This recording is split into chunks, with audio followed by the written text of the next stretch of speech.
படத்திற்கு உயிரோடை தமிழ் ஆயிரத்தி தமிழ் உயிரோடை தமிழ் நேரடி நிகழ்ச்சியில் நேரடி நிகழ்ச்சியில் நாங்கள் முள்ளிவாய்க்கால் 17வது ஆண்டு பரிகார நீதி தொடர்பாக உரையாடி இருக்கின்றோம். 2009ஆம் ஆண்டு இலங்கை தீவில் போரில் இறுதிக்கட்டத்தில் முள்ளிவாய்க்கால் கொடூர இனக்கருவரப்பு நடைபெற்றது. பல்லாயிரக்கணக்கான மக்கள் கொல்லப்பட்டார்கள். 18ஆம் தேதி முள்ளிவாய்க்காலின் நினைவு நாளாக எங்களுடைய மக்கள் கடந்த 17 ஆண்டுகளாக அதை நினைவு கொண்டு வருகின்றார்கள். இந்த வாரமும் அதே போல் எங்களுடைய மக்கள் பாதிக்கப்பட்ட மக்களுக்கு முறையான நீதி வழங்க வேண்டும், அவர்களுக்கு இழப்புகளும் பரிகாரமும் தேவை என்ற விதத்தில் பதிவு.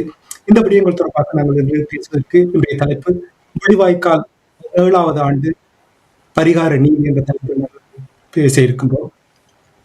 பரிகார நீதி என்பது வெறும் தண்டனை வழங்குவது மட்டுமல்ல, பாதிக்கப்பட்ட சமூகத்துக்கு உரிமைகளை இழப்பீடு வழங்குதல், அவர்களின் வாழ்வாதாரத்தை மறு கட்டமைப்பு செய்வதற்கு வேண்டிய எல்லா வசதிகளையும் ஏற்படுத்தி கொடுக்க வேண்டிய ஒரு நிலைமை இருக்கின்றது. இந்த விடயங்களை நாங்கள் கலந்துரையாடுவதற்கு எங்களோடு இங்கே பொறியியல் ஆய்வாளர், அரசியல் ஆய்வாளர் நேரு குணரட்னம் அவர்களும் இணைந்திருக்கிறார்கள். இதுவரையும் நாங்கள் இந்த நிகழ்ச்சிக்கு அழைப்பிக்கிறோம். வணக்கம் நேரு அவர்களே. வணக்கம் ஞானி. வணக்கம் அரசு அவர்களே. உயிரோடு தமிழ் உறவுகளுக்கு அன்பு வணக்கம். முள்ளிவாய்க்கால் பேரழிவில் 17வது ஆண்டில் பாதிக்கப்பட்ட தமிழ் மக்களுக்கு பரிகார நீதி என்பது எத்தகைய வடிவங்களில் கிடைக்க வேண்டும் என்று நீங்கள் எதிர்பார்க்கிறீர்கள், கருதுகிறீர்கள்? முதலில் நேரு அவர்கள் கூறுங்கள். ஆமாம், 17வது ஆண்டு 2009 ஆண்டுக்கு பின்னர் இந்த நாட்களில் ஒரு முதன்மையான விடயம் இருக்கிறது. இந்த 18ஆம் நாள் என்பது ஒன்று, எங்களுடைய மக்களை, நாங்கள் இழந்துவிட்ட மக்களை இதில் ஒன்று சொல்லலாம். இது முள்ளிவாய்க்கால் மட்டுமல்ல, இன்றைய 18ஆம் நாள் என்பது நாங்கள் இதுவரை காலமும் எங்களுடைய மண்ணில் படுகொலை செய்யப்பட்ட மக்களுக்கான ஒரு நினைவு நாள் தான். இது மக்களுக்கான நினைவு நாள். எவ்வாறு மாவீரர்களுக்கு என்ற ஒரு நினைவு நாள் இருக்கிறதோ அது போன்று இது மக்களுக்கானது. ஆகவே இந்த மக்களுக்கானது என்பது முள்ளிவாய்க்கால் ஒரு குறியீடாக, ஒரு பெருமளவில் நாங்கள் இழந்த மக்களுடைய எண்ணிக்கை இருந்தாலும் இந்த வரலாற்றில் நாங்கள் இதுவரை ஒரு ஆக்கிரமிப்பு படைகளினுடைய அடாவடிகளுக்கு படுகொலை செய்யப்பட்ட எங்களை மக்களை முழுமையாக நினைவு கொள்வது என்ன. சில பேர் இதை முள்ளிவாய்க்கால் இறந்த மக்கள் என்று சுருக்கி விடுகிறார்கள். அவை இது முழுமையான மக்கள் நினைவு. அவை இங்கே ஒரு நினைவு வருகிறேன்னு சொன்னால், ஒரு கேள்வி வருகிறேன்னு சொன்னால், இந்த நாட்களில் நாங்கள் ஒன்று கூடுகின்ற பொழுது எவ்வாறு ஏனையவர்களுக்கு பொறுப்பு எங்கள் விடயத்தில் இருக்கிறதோ அது போன்று எங்களுக்கும் ஒரு பொறுப்பு கூறல் இருக்கிறது நாங்கள் இழந்துவிட்ட மக்களுக்கு. அது எவ்வாறுன்னு சொன்னால், அவருடைய இழப்புக்காக நீதியை எவ்வாறு நாங்கள் பெற்றுக்கொள்ள போகிறோம் என்கின்ற பொறுப்பு இருக்கிறது. ஆகவே இந்த நாளில் நாங்கள் ஒன்று கூடுகின்ற பொழுது மக்கள் தங்களுடைய உணர்வின் வெளிப்பாடாக கூடுகின்ற சமகாலத்தில் இதில் சம்பந்தப்பட்டிருக்கக்கூடியவர்கள், அது அரசியல்வாதிகளாக இருக்கலாம், சிவில் சமூகமாக இருக்கலாம், கல்வி சமூகமாக இருக்கலாம், செயற்பாட்டாளராக இருக்கலாம், எல்லாருக்கும் ஒரு கேள்வி இருக்கிறதுன்னு சொன்னால், இந்த பரிகார நீதியில் நாங்கள் எங்கு இருக்கிறோம், இந்த கடந்த ஒரு ஆண்டில் நாங்கள் எதை செய்திருக்கிறோம் என்று அந்த உறவுகளுக்கு பொறுப்பு கூட வேண்டிய பொறுப்பும் எங்களுக்கு இருக்கிறது. அப்பொழுதுதான் ஒரு கேள்வி வரும், நாங்கள் இந்த ஒரு ஆண்டில் என்ன செய்திருக்கிறோம் என்கின்ற கேள்வி வரும். இல்லை என்று சொன்னால் இது வெறுமையாக ஒன்று கூடுகின்ற நிகழ்வுகளாக கடந்து செல்வதாகவே எங்கள் இனத்தில் மாறிவிடும். ஆகவே அந்த பொறுப்பு கூறுகின்ற நாங்கள் என்ன சொல்ல போகிறோம் எங்களுடைய உறவுகளுக்கு, உங்கள் இந்த பரிகார நீதியில் நாங்கள் எங்கு இருக்கிறோம், இந்த கடந்த ஒரு ஆண்டுகளில் என்ன செய்திருக்கிறோம். அதே நேரம் இன்னொன்று உறுதி எடுத்துக்கொள்கிறோம், இந்த நாட்களில் அடுத்து வரக்கூடிய ஒரு ஆண்டில் இதை அடுத்த கட்டத்துக்கு நகர்த்துவதற்கு என்ன செய்ய போகிறோம்.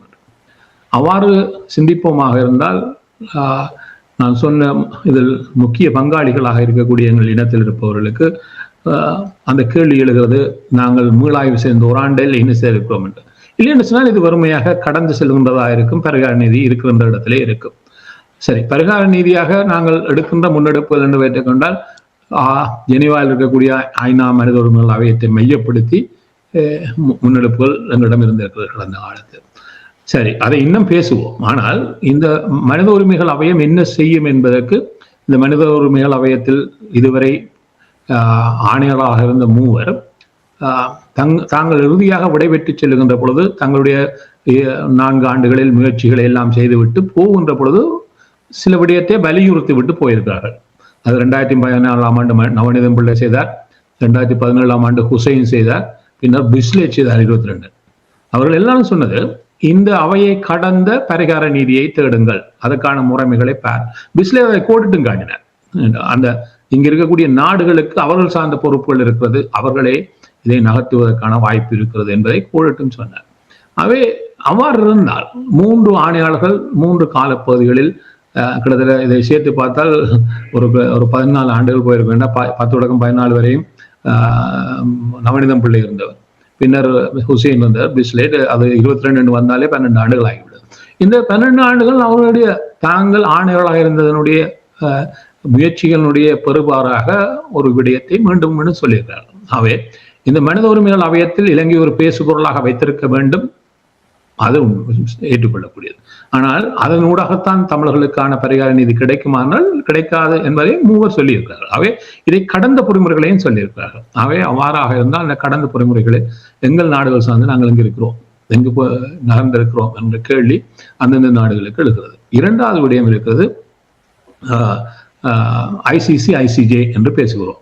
ஐசிசி ஐசிஜே என்ற பொறிமுறைகள் என்ன, அந்த பொறிமுறைகளை எவ்வாறு நகர்த்த முடியும், அதை நகர்த்தலாமான்னா நிச்சயம் அந்த முயற்சியில் இருக்க வேண்டும். அந்த முயற்சி முழுமையான பரிகார நீதிக்கு செல்வதற்கு நிறைய சவால்கள் இருக்கிறது என்பதையும் நாங்கள் ஏற்றுக்கொண்டாக வேண்டும். ஆனால் அந்த முயற்சியை ஒரு நாள் கைவிடக்கூடாது. ஆனால் அது மட்டும் சரி, இது இல்லை என்று சொன்னால் அதென்று நாங்கள் மாறக்கூடாது. அதற்கான முயற்சியை செய்வர்கள் ஒரு குழுவாக அதை தொடர்ந்து முயற்சி செய்யலாம். அதுக்கான சவால்கள் என்ன என்பதை அடையாளம் கண்டு நகர வேண்டும். அவ்வாறான ஒரு குழு என்ற ரீதியில் இருக்கிறோமா என்கின்ற கேள்வி. அதற்கான முயற்சிகளுக்கான ஒரு ப்ளூ பிரிண்ட் என்றால் அது என்ன என்பதில் நிறைய கேள்விகள். எங்கள்கிட்ட இன்னொன்று இருக்கிறது சர்வஜன வாக்கெடுப்பு என்று பேசிக்கொண்டே இருக்கிறோம். அவ்வாறாக இருந்தால் இந்த சர்வஜன வாக்கெடுப்பு நான் என்னிடம் ஒரு 2014 வந்து பேசினார். இப்பொழுது நாங்கள் 26 இருக்கோம், 12 வருஷம் ஆச்சு. அவர் வந்து கேட்ட கேள்வி ஒன்றுதான், சரி அவ்வாறு செய்வதாக இருந்தால் அதுக்கு என்ன இதை வைத்துக்கொண்டு இதை தொடங்க இதை பேசுகிறீர்கள், அதுக்கு அது தெரியாத, ஆனால் நீங்களாம் அதுக்கு வடிவம் போடுத்தணும்னார். ஆனால் 15 அறிவிச்சுட்டார் மீறியும். 5 வருடத்தில் 2020 19 அதை பற்றி பேசுவதும் இல்லை.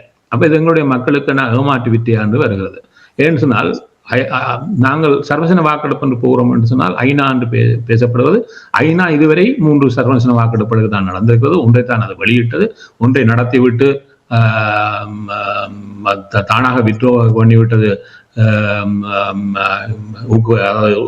ரஷ்யா கைப்பற்றிய கிரைமியர்கள் போய் செய்தது. ஆனால் ரஷ்யா அதில் விளையாடி விட்டேன்னு தெரிஞ்சவுடன் இதை அறிவிக்காமலே வந்தது. சூடானுக்கு போனார்கள், நடத்தவில்லை. ஏனென்றால் அதுக்குள்ள அவர்களே கலவரம் வந்து விட்டு விட்டார்கள். ஆக ஒன்று ஈஸ்ட் திமோரில் மாத்திரம் செய்தார்கள். அவ்வாறு என்றால் அதுக்கு அந்த நாடுகள் ஒத்துழைக்கவில்லை என்றால் 2 இடங்களில் நடைபெறவில்லை. அவை நாங்கள் எவ்வாறு இதை கையாளலாம் என்றால் அதுக்கு ஒரு பொறிமுறை இருக்க வேண்டும், இல்லாமல் பேசுவோமா என்பதுதான் கேள்வி. இதை கடந்த இதுகள் இருக்கிறது. இப்பொழுது இந்த முறை எனக்கு மகிழ்ச்சி தந்த விடயம் என்று சொன்னால், கனடாவில் கனடிய அரசு ஜெனோசைட் என்பதை ஏற்றுக்கொண்டிருக்கிறது என்று நாங்கள் பேசியிருக்கிறோம். ஆனால் உண்மையில் அது நடைபெறவில்லை. எவ்வாறு என்று சொன்னால், கனடாவின் பாராளுமன்றத்தில் ஒரு பிரேரணை நிறைவேற்றப்பட்டது. இந்த தமிழ் ரிமெம்பரன்ஸ் டே ஒரு அங்கீகரிப்பு போல, அது மறைமுகமாக நேரடியாக ஜெனோசைட் அது எங்கே வெளிப்படும் சொன்னால் ஆட்சியில் இருப்பவர்களை ஏற்றுக்கொள்ள வேண்டும். அவ்வாறு இருப்பதாக இருந்தால் இதுக்கு முன் என்ன சொன்னால், பிரதமர் தன்னுடைய அந்த செய்தியில், அது மே 18ஆம் தேதியில் ஜெனோசைட் என்ற வார்த்தையை பயன்படுத்த மாட்டார். அது அரசு ஏற்றுக்கொள்ளவில்லை என்பதனுடைய ஒரு வெளிப்பாடு. அதுக்கு ஒரு பொறிமுறை கையாளப்பட்டது, எதிர்கட்சி தலைவரும் ஏற்றுக்கொள்ள வைத்தோம். அப்ப எதிர்கட்சி தலைவர் உடைய செய்திகள் ஒரு 3 இடங்களில் 2வது ஜெனோசைட்டை கொண்டு வருகின்ற பொறிமுறை வழக்கப்பட்டதன் பின்னர் ஒரு அழுத்தம் போய் கொண்டிருந்தது. ஆனால் அது கடந்த ஆண்டு வரையும் அது அந்த ரிமெம்பரன்ஸ் டேக்கான செய்தி என்றுக்குமே ஒழிய, ஆனால் ஜெனோசைட் என்பதை போட மாட்டார்கள். இந்த முறை முதல் தடவையாக Canada recognised the atrocities against the Tamils as a genocide என்று பிரதமர் தன்னுடைய செய்தியில் குறிப்பிட்டார். இதுதான் முதல் தடவையாக நடைபெற்றிருக்கிறது. ஆகவே இப்பொழுது அதாவது அரசே அதை ஏற்றுக்கொண்டுகின்ற வார்த்தை இந்த முறைதான் வெளிப்பட்டிருக்கிறது. இது ஒரு சொன்னார் இல்லையா, மற்ற நாடுகளுக்கு. ஆனா இதை பலவர் கண்ணிலே எடுக்காதபடியே அது செய்தியும் ஆகவில்லை, அது அப்படியே கடந்து போய்விட்டது. ஆகவே அதனால தான் சொல்லுவேன் சொன்னால், இது கனடா இப்ப இனிமேல் எந்த ஆட்சி வந்தாலும் கனடா ஏற்கனவே அதை அங்கீகரித்திருக்கிறது, அரசு அங்கீகரித்திருக்கின்றதை வைத்துக்கொண்டு அதை தொடர்ந்து பேண முடியும். அப்ப இது இன்னொரு விதத்தில் ஒரு முன்னேற்றம் சொன்னால், நாங்கள் இப்ப ஆர்மீனியாவை ஆர்மீனியா 1915 நடைபெற்ற இனப்படுகொலை, ஆர்மீனியர்கள் துருக்கியர்கள், அவர்கள் அப்பொழுது ஐநாவும் கிடையாது, ஒன்றும் கிடையாது. அப்ப அவர்கள் தங்களுடைய இனப்படுகொலையை நிறுவுவதற்கு இப்பொழுது 111 ஆண்டுகளுக்கு பின்னரும் முனைந்து இப்பதான் 30 நாடுகளை ஏற்றுக்கொள்ள வைத்திருக்கிறார். அவை இப்பொழுது நாங்கள் ஒரு ஜெனசைட் என்ற ஒரு தேடுதலை வைப்போம் கூகுளையோ இந்த பிளாட்ஃபார்ம்ல. அந்த ஜெனசைட் இடங்களை பார்த்தால் நாங்கள் அதுல வருகையில மாட்டோம், ஒன்றுகளையும் இல்லை. அப்ப எங்களுடைய மக்களுக்கான இனப்படுகொலையை நாங்கள் மட்டும் சொல்லிக் கொண்டிருக்கிறோம். அது பொதுப்பரப்பில் ஏற்றுக்கொள்ள, அதுக்கு ஐநா ஏற்றுக்கொள்ள வேண்டிய அவசியமே இல்லை. இன்றைக்கு வரையும் ஐநா ஆர்மீனியன் ஜெனசைடை ஏற்றுக்கொள்ள இல்லை. ஏன்னா ஐநாவுக்கு முதல் நடந்த விஷயம் அது. ஆனால் இப்பொழுது பைடன் முதல் ஆண்டில் வந்த பொழுது 2014 ஆண்டுகளுக்கு முன்னர் 2021 நினைக்கிறேன், அப்பொழுதுதான் அவர் வந்தவுடன் முதல் தடவையாக ஒரு அமெரிக்க ஜனாதிபதி ஆர்மீனியன் ஜெனசைட்டை ஏற்றுக்கொண்டு அறிக்கை விட்டார். அதுக்கு பைடனுக்கு அருகில போய் 10 ஆர்மீனியர்கள் 2 பேர் அவருக்கு நம்பிக்கையானவர்களாக இருந்து அதை செய்ய வைத்தார்கள். அதனால் அவர்கள் பாருங்கள் 106ஆம் ஆண்டில் தான் ஜெனசைட்டியை ஏற்றுக்கொள்ள வைக்கிறார்கள், தங்களுடைய ஜெனசைட்டி ஒரு அமெரிக்க. ஆகவே இதுக்கு ஆண்டுகள் என்பது முக்கியம் இல்லை. தமிழம் குறைந்தபட்சம் நாங்களும் இனப்படுகொலைக்கு உள்ளானவர்கள் என்பதை சர்வதேசத்தில் எங்கும் ஏற்றுக்கொள்ளாத சூழலை வைத்திருப்பதே ஆபத்து. ஆகவே இதுக்கு நிறைய பொறிமுறைகள் இருக்கிறது. இவை ஆயப்பட வேண்டும், இந்த முயற்சிகள் தொடரப்பட வேண்டும், இதுகளுக்கு எல்லை இருக்கக்கூடாது. அதை அவ்வாறு இருந்தால் இந்த விடயம் இளையவர்களிடம் கைமாற்றப்பட்டு கொண்டே இருக்க வேண்டும். நான் அரசாங்கம் செல்வதற்கு முன்னதாக இப்ப நீங்கள் பொறிமுறை என்று சொன்னவுடன் ஒரு கேள்வி இருக்கிறது. அதாவது யார் இந்த பொறிமுறையை செய்வது, எப்படி செய்வது, எப்பொழுது செய்ய போகிறார்கள்?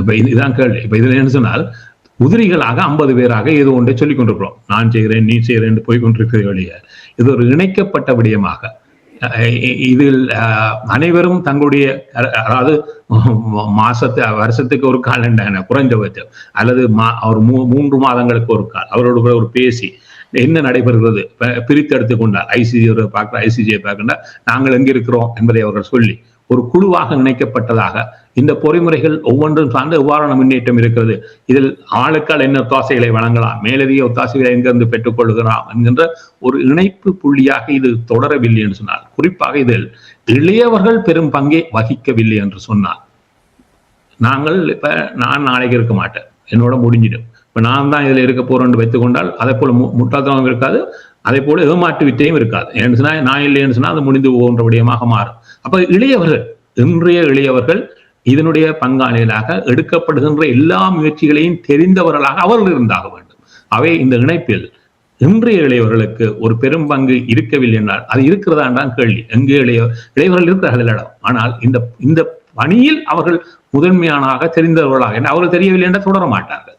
அப்ப இந்த விடயத்துக்கு ஒன்றை நாங்கள் இன்று வரை உருவாக்காமல் இருக்கிறோம், அது இணைக்கப்படவில்லை என்று சொன்னால், எல்லார்டையும் கேள்வி என்று சொன்னால் இதை நாங்கள் செய்கிறோம் என்று சொல்ல எல்லார்டையும் இருக்கிற கேள்வி என்று சொன்னால், அவ்வாறுண்டா நாங்கள் எங்க இருக்கிறோம் இந்த 17வது ஆண்டின் நிறைவில் இப்ப சிறு மீள் ஆய்வு என்று தான் வைக்கிறோம், யாரும் மீது குறையும் சொல்லவில்லை.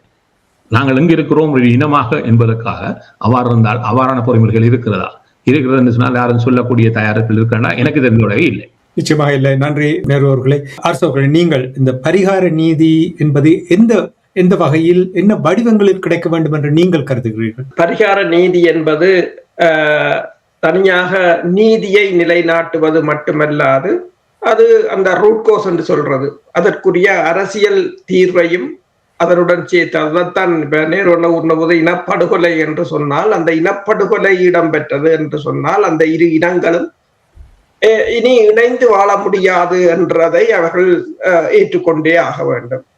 இந்த முறை நீங்கள் பார்த்தீர்கள் சொன்னால் அம்னஸ்டி இன்டர்நேஷனல் போட்டிருக்கிறது, அதாவது உள்நாட்டு வழிமுறைகள் மூலம், அது இந்த 17வது ஆண்டு நினைவு நாள் தொடர்பாக ஒரு அறிக்கையை வெளியிட்டிருக்கிறது. உள்நாட்டு வழிமுறைகள் மூலம் முழுமையான பாரபட்சமற்ற மற்றும் நம்பகமான விசாரணைகளை உறுதி செய்வதற்கான தொடர்ச்சியான உள்நாட்டு மற்றும் சர்வதேச உறுதிமொழிகள் இருந்த போதிலும் தற்போதைய நிர்வாகம் உட்பட அடுத்தடுத்த அரசாங்கங்கள் இந்த கடமைகளை நிறைவேற்றுவதில் தோல்வியடைந்திருக்கின்றன என்று கூறியிருக்கிறது. ஆழமாக வேரூன்றிய தண்டனையின்மை, நீதி, நல்லிணக்கம் மற்றும் நீடித்த அமைதிக்கான வாய்ப்புகளை குறைமதிப்புக்கு உட்படுத்துகின்றது. மேலும் சர்வதேச சட்டத்தின் கீழ் இலங்கையின் பொறுப்புகளை நிலைநிறுத்துவதற்கு புதுப்பிக்கப்பட்ட உறுதியான நடவடிக்கைகள் அவசர தேவை என்றது இதை உணர்த்துகிறது என்றும், மோதலால் பாதிப்புக்குள்ளான பகுதிகளில் உள்ள சமூகத்தினருடனான கலந்துரையாடல்களில் நீண்டகால குறைகளுக்கு தீர்வு காண்பதும், கடந்த கால அத்துமீறல்களுக்கு பொறுப்பேற்பதும், அதை பொறுத்தே அரசாங்கத்துடனான அர்த்தமுள்ள ஈடுபாடு அமையும் என்று தமிழ் சமூகம் மீண்டும் வலியுறுத்தியுள்ளது என்று நீதிக்கான அவர்களின் தேடல்களுக்கு அம்னஸ்டி இன்டர்நேஷனல் தெற்காசியா உறுதுணையாக நிற்கும் என்றும் கூறியிருக்கிறார்கள். அவர்களும் அதைத்தான் கூறியிருக்கிறார்கள். கலந்துரையாடல்கள் மட்டுமல்ல, இந்த நீண்டகால பிரச்சனைகளுக்கான ஒரு தேடலும் இருக்க வேண்டும் என்று சொல்லி இப்ப என்னென்று சொன்னால், இதில் நாங்கள் அதாவது இந்த 17 ஆண்டுகளில் எவ்வளவு தூரம் இப்ப நீங்க பாத்தீங்கன்னு சொன்னால், இப்ப கனடா ஏற்றுக்கொண்டிருக்கிறது. அதாவது ஏற்றுக்கொண்ட உத்தியோகபூர்வமா என்று இல்லாட்டியும் ஒரு பிரதமரோ அல்லது அமைச்சரோ சொல்லும் போது அது ஒரு உத்தியோகபூர்வ கருத்தாகத்தான் எடுத்துக்கொள்ளப்படும் என்றால் அவர்கள் கண்டபாட்டுக்கு தங்கள் கருத்துக்களை தெரிவிக்க மாட்டார்கள். அதே போல ஆஸ்திரேலியாவில் பேசியவர்களும் அவ்வாறுதான் தெரிவித்தார்கள். இது உண்மையில் இப்போது ஏற்பட்டிருக்கின்ற ஒரு பூகோள அரசியல் மாற்றங்கள் ஒரு வெளிப்பாடாகத்தான் இதனை பார்க்கலாம். ஆனால் அதை ஏற்றுக்கொண்டு அதற்கான செயல் வடிவத்தை எவ்வாறு கொடுக்க போகிறோம் என்ற அவர்கள் கனடிய பிரதமர் யாழ்ப்பாணத்திலிருந்து போராட போவதில்லை. ஆஸ்திரேலியா செனட்டர் யாழ்ப்பாணத்துல போராட போவதில்லை. நாங்கள்தான் போராடணும். எங்களை மக்களுக்கு ஒரு மாயை இருக்கின்றது. வெளிநாட்டுக்காரர் போராடி பெற்று தருவார் என்ற ஒரு மாயை இருக்கிறது. அவர்கள் உதவி செய்வார்கள், உங்களுக்கான அனுசரணை வழங்குவார்கள். அதுக்கும் உங்களால் அவர்களுக்குரிய பலனை பொறுத்தது. இப்போது பல நாடுகளுக்கு தமிழர்கள் தேவையாக இருக்கிறது. பல நாடுகளில் ஒரு அழுத்த புள்ளியாக நாங்கள் இருக்கிறோம். அது அவர்களை பேச வைக்கிறது, அது உண்மைதான். ஆனால் அதை கொண்டு நடத்துவது அவர்களாகத்தான் இருக்க வேண்டும். ஆனால் நாங்கள் எங்க நிற்கிறோம்? தாயகத்தில் இருக்கிற உறவுகளுக்கும் புலம்பெயர்ல இருக்கிற உறவுகளுக்கும் இடையிலான உறவுகள் எப்படி இருக்கிறது? மன ஓட்டங்கள் எப்படி இருக்கிறது? அவர்கள் யாருக்கு ஆதரவாக இருக்கிறார்கள்? நாங்கள் யாருக்கு ஆதரவாக இருக்கிறோம்? அடுத்தது என்ன? அடுத்த இந்த தற்போதைய நிலையில் அரசியல் மற்றும் மனிதாபிமான நிலைமைகள் தொடர்பாக ஒரு அடுத்த நகர்வை மேற்கொள்கிற நிலை அல்லது அரசியலை இப்ப நேருவண்ணா கூறியது போல இந்த அடுத்த தலைமுறையினர் பொறுப்பேற்பது என்று சொன்னால் அவர்களுக்கு அதை சரியாக கொடுத்து அதை சரியாக வழிநடத்தக்கூடிய நிலையில் புலம்பெயர் சமூகம் இருக்கிறதா அல்லது தாயகத்தில் உள்ள அரசியல்வாதிகள் இருக்கிறார்களா? இல்லை என்றுதான் சொல்லலாம். யாரும் இல்லை. இப்ப என்னென்று சொன்னால் இவ்வளவும் அதாவது புறச்சூழல் எங்களுக்கு சாதகமாக இருக்கின்றது. வெளிநாட்டுக்காரர் கூட பயப்படுகிறார்கள். யாருடன் கதைப்பதென்று கூட அவர்களுக்கு தெரியாது. மற்றது கதைத்தால் அவர்கள் நீங்கள் இன்று கதைத்து விட்டு நாளைக்கு அதை அப்படியே போட்டு விட்டு அடுத்த வேலையை பார்ப்பதில்லை. கண்டினியூஸா ஒரு புரோகிரஸ் இருக்கணும் என்றால் அவர்கள் விரும்புவார்கள். அவர்கள் தங்கள் எனர்ஜியை வேஸ்ட் பண்ண மாட்டார்கள். அதுதான் ஒரு முக்கியமான விடயம். 17 ஆண்டுகள் ஆகிவிட்டன. இங்கே இருக்கிறவர்கள் பிரித்தானியாவில் இருக்கிறவர்கள் சொல்கிறார்கள் அது மெல்ல மெல்லத்தான் நகரம் என்று. ஆனால் என்னுடன் கதைத்த ஒருவர் அன்றை சொன்னார், அப்படி என்றால் என்னட்டு காசாவில் ஒரு வருடத்துக்கு ஐசிசிக்கு வந்தது. போர் இன்னும் முடியவில்லை. போர் முடியவில்லை. ஆனால் இஸ்ரேலின் நேற்றும் பார்த்தால் இந்த வாரமும் இஸ்ரேலின் 3 அதிகாரிகள் 2 படை அதிகாரிகள் மீது பிடியாணை பிறப்பிக்கப்பட்டிருக்கிறது. ஆனால் இஸ்ரேலில் கொல்லப்பட்டவர்கள், காசாவில் கொல்லப்பட்டவர்களை விட எங்கள் பகுதியில் கொல்லப்பட்டவர்கள் அதிகம் என்று கூறுகிறார். ஆனால் அதற்கும் எங்களிடம் ஆதாரத்தை நாங்கள் சேர்க்கவில்லை. 14 வருடமாக நாங்கள் ஆதாரத்தை சேர்த்து எங்களை வலுப்படுத்தி எங்கள் சமூகம், அதாவது போர்னால் விழுந்த சமூகத்துக்கு ஒரு ஆற்றுப்படுத்தலை செய்து அவர்களை ஒழுங்குபடுத்தி அடுத்த கட்டத்துக்கு அவர்களை தயாராக்கி, அதாவது மீள் தன்மை என்று சொல்லுவது, மீளுருவாக்க மீள்தன்மை. இப்ப ஈரானை பொறுத்தவரை அந்த மீள்தன்மையைத்தான் அவர்கள் கூறுகிறார்கள். அந்த மீள்தன்மை அவர்களுக்கு இருக்கிறது. அதே ஒரு மீள்தன்மையை உருவாக்க முடியாமல் நாங்கள் எங்கு சென்றிருக்கிறோம் என்றதை நான் இதுல சொல்ல தேவையில்லை. எல்லோருக்கும் தெரியும் எங்க சிதறி போனார்கள் என்று சொல்லி. அந்த மக்களை உளவியல் ரீதியாகவோ அல்லது பொருளாதார ரீதியாகவோ அரசியல் ரீதியாகவோ ஆற்றுப்படுத்தி அவர்களை மீண்டும் அந்த நிலைக்கு கொண்டு வரக்கூடிய நிலையில் போரில் தோல்வி, வெற்றி தோல்வி சகஜம். என்றால் போர் என்று சொன்னால் ஒரு தரப்பு தோக்கும், ஒரு தரப்பு வெல்லும். விளையாட்டு இல்லை ட்ரோவா முடிச்சுட்டு போறதுக்கு. அப்ப அப்படி அது வளமை. ஆனால் அதிலிருந்து எவ்வாறு மீண்டெழுகிறோம் என்றார் பிரச்சனை. நாங்கள் அதை அப்படியே விட்டு விட்டு இன்றும் நீங்கள் பார்க்கலாம் ஒரு சில இடங்களில் அதை எப்படி உச்சரிக்கிறார்கள் என்று சொன்னால் கொண்டாட்டம் என்றுதான் உச்சரிக்கிறார்கள். அன்றைக்கு எனக்கு ஒரு இந்த இளைய தலைமுறை பையன் தான் அனுப்பியிருந்தார், கொண்டாட்டத்துக்கு அலங்கார வேலைகளில் நிற்கிறோம் என்று சொல்லுகிறவன் என்று. ஓகே, அது பிரச்சனை இல்லை. அப்படியான ஒரு நிலைமையாக மாறிவிட்டது. என்னத்தை நாங்கள் சொல்வது என்று சொன்னால், இதில் யாராவது துணிச்சலாக முன் வந்து பேச வேண்டும். பிழை என்றால் பிழையை நேரடியாக சொல்லக்கூடிய துணிச்சல் இருக்க வேண்டும். தட்டி கொடுக்க வேண்டிய, அதாவது ஒருவர் ஒன்றை செய்யும் போது அதனை ஏற்றுக்கொண்டு அவருக்கு உற்சாகம் கொடுக்க வேண்டிய மனநிலை வேண்டும். அவர்களை தட்டி கொடுத்து அவர்களை யாரிடம் தகமை இருக்கிறதோ அவர்களை தட்டி கொடுத்து அவர்களை முன்னுக்கு கொண்டு வந்து அவர்களின் ஊடாக அந்த பணியை முன்னகர்த்துவதற்கான ஒரு பெருந்தன்மை இருக்க வேண்டும். இதுகள் எல்லாம் ஒரு போராட்டத்துக்கு அவசியம். அரசியல்வாதிகளுக்கு இதுகள் தேவையில்லை. அரசியல்வாதிகளை விட்டுருங்க. ஒரு போராடுற இனம் என்று சொன்னால் இது அத்தனையும் தேவை. இது அத்தனையும் இருந்தால்தான் நாங்கள் அங்கால நகர முடியும். நன்றி அரசுகளை. நாங்கள் நேர உள்வாங்குவதற்கு முன்னதாக இன்னொரு கேள்வி என்னிடம் இருக்கின்ற இருவரிடமிருந்து பதிலை எடுத்துக்கொண்டு நாங்கள் நேர்களை உள்வாங்கலாம் என்று நம்புகிறேன். நீங்கள் இருவருமே பேசும்பொழுது கூறினீர்கள் சர்வதேசத்தினுடைய பங்கு. நீங்கள் மட்டுமில்லை, சர்வதேசத்துடைய பொறுமுறை தொடர்பாக நீங்கள் கூறும்பொழுது தாயகத்தில் நீங்கள் பார்த்தீர்களா, பலர் கூறுகிறார்கள் சர்வதேசத்தினுடைய பங்கு தலையீடு இருந்தால் மட்டுமே தான் எங்களுக்கு நீதி கிடைக்கும், பரிகார நீதி கிடைக்கும், இழப்பீடு கிடைக்கும், நாங்கள் இழந்தவற்றை மீண்டும் பெறலாம் என்று கூறுகின்ற இந்த நேரத்தில் நேரு அவர்களை உங்களிடம் வருகின்ற முதலில், இலங்கை தீவில் நடந்த இந்த மனித உரிமை மீறல்களுக்கு பரிகார நீதி கிடைப்பதில் சர்வதேச சமூகம், உங்களுக்கு தெரியும் ஐநா போன்ற அமைப்புகள் கடந்த 17 ஆண்டுகளாக ஆற்றியுள்ள பங்கு என்ன, அதில் உள்ள சவால்கள் என்ன என்று கூற முடியுமா? நான் ஐநாவுடைய மனித உரிமைகள் அவையத்தில் இருக்கிற சவாலை சொல்லிட்டேன். அது மறுசீரமைக்கப்பட்டது 2006ஆம் ஆண்டிலிருந்து. அது சரியாக இயங்கவில்லை, அதில் குறைபாடுகள் இருக்கிறது, இதை மாற்றி அமைக்கிறோம் என்ற ஒரு புதிய வடிவத்தை 2006ஆம் ஆண்டு தான் அதை எடுத்தது. ஆனால் அதை எடுத்த உடனே அது சிக்கலுக்கெல்லாம் வந்து நிற்குது. அதே பாருங்க, 2006ஆம் ஆண்டு புதிய கூட்டத்தொடர், அது மறுசீரமைக்கப்பட்ட கூட்டத்தொடர் தொடங்குது. 2010 மனிதம் பிள்ளை தலைவர் 2014 சொல்றா, இதுக்குள்ள 8 வருஷத்துலேயே சொல்றா இதுக்குள்ள கிடைக்காது, இதை கடந்த பொறிமுறைக்கு வந்துட்டான். அப்ப இதான் ஏனையவர்களுக்கும் இருக்கக்கூடிய விடயம். அது எதை செய்யறது, இப்ப காசால நடக்கிறதை அதை நீப்பாட்டுதோ இல்லாட்டி வேறு இடத்துல நடக்கிறதோ அறிக்கை விட்டுட்டு அது அமைதியா இருக்காது. என்னால் ஐநாவுடைய பொதுச் செயலாளர் சொல்றது இன்றைக்கு ஒரு கேட்கிற நிலையில இல்லை. நீ யாரடா ஆண்டு கேட்கிறார்ட்டாம். அப்ப ஐநாவால் என்ன செய்ய முடியும் என்று இதுவரையில் கடந்த 5-6 ஆண்டுகளை நீங்கள் பார்த்தீர்கள் என்றால் ஐநாவால் இயங்க முடியாத நிலை இருக்கின்றது. அப்படின்னால் நீங்க ஐநாவிலே இயங்க முடியல.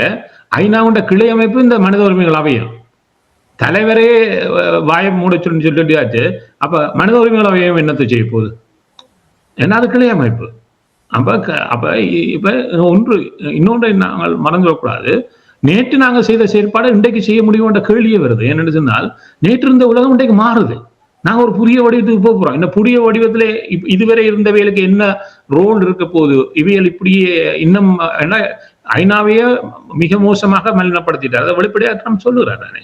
அவர் அதுக்கான போர்ட் ஆஃப் பீஸ், இது ஐநாவுக்கு புதுசு ரெண்டு வந்து இருக்கிறதையும் குழப்பி வச்சிருக்காரு. அப்ப இப்ப நாங்கள் இன்னும் ஆழமாக சிந்திக்க வேண்டியது, நாங்கள் இதுவரை எடுக்கிற முயற்சியில அடுத்த கட்டத்துக்கு போறது ஏன்னா, இந்த உலகம் அடுத்த கட்டத்தில் என்ன வடிவத்தை எடுக்கும் என்று யாருக்கும் தெரியாது. அதை எல்லாரும் ஒத்துக்கொள்கிறார்கள். ஆனால் நிச்சயமாக ஒன்று சொல்லிட்டார்கள், இது இந்த உலகம் நேற்று இருந்த உலகம் இருக்காது. நாங்கள் ஒரு புதிய உலகத்துக்குள் போறோம் என்பதை வெளிப்படையாக ஏற்றுக்கொண்ட ஒரு உலகத்துக்குள் இருக்கிறோம். அப்ப நாங்கள் இதுவரை எடுத்த பொறிமுறை இனிமேல் எவ்வளவு தூரம் எங்களுக்கு பயனுள்ளதாக அமையும் என்ற ஒரு கேள்வியே நாங்க இன்னும் எங்களுக்குள்ள கேட்கல. அதை பற்றி ஏன்னா நாங்க விவாதிச்சதானே இதுல காய்ச்சிட்டு போவோம். இதுல சம்பந்தப்பட்டவர் எல்லாம் இருந்து கொண்டு ஒவ்வொரு நீங்கள் எடுக்கிற முன்னெடுப்புகளில் இனிமேல் எதிர்கொள்ளக்கூடிய இப்ப நாங்கள் கண்டுபிடிச்ச ஒரே விஷயம், விஜய்க்கு வாழ்த்து தெரிவித்து விதைகளால இளம் கிடைக்கும் என்று எதிர்பார்க்கிறோம். இது இவ்வளத்துக்கு உங்களுடைய நிலைமை வந்திருக்குது.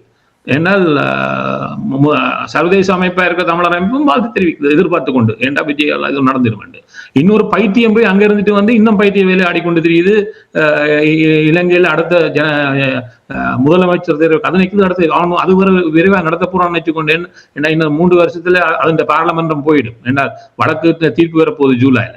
வந்தால் தனக்கு பாதிப்பு இருந்த உடனே அது உடனே சொல்லுது, நான் முதல்ல இன்னொரு 3 மாதத்துக்கு ரிசைன் பண்ணிட்டு போய் சீஃப் மினிஸ்டருக்கு நிக்க போறேன், அதுக்கு அங்கிருந்து இங்க வெற்றி கழகம். இப்ப நாங்கள் எவ்வளவு அசிங்கத்துக்குள்ள வந்து நிக்கிறோம் பாருங்க உங்களுடைய சிந்தனை என்றால். இதுக்குள்ள ஒரு அல்லாடுகின்ற ஒரு இனமாக நாங்கள் மாற்றப்பட்டிருக்கோம். அங்கால ஒரு 50 பேர், இங்கால ஒரு 20 பேர், இங்கால ஒரு 30 பேர். இப்படி இருந்தா என்ன நடக்கும்? இன்றைக்கு 19ஆம் நாள், அதாவது 18ஆம் நாளுக்கு பின்னர் ஒரு வெற்றி விழாவை அவங்க நடத்துறாங்க. இப்போ அதை வச்சது மஹிந்தா.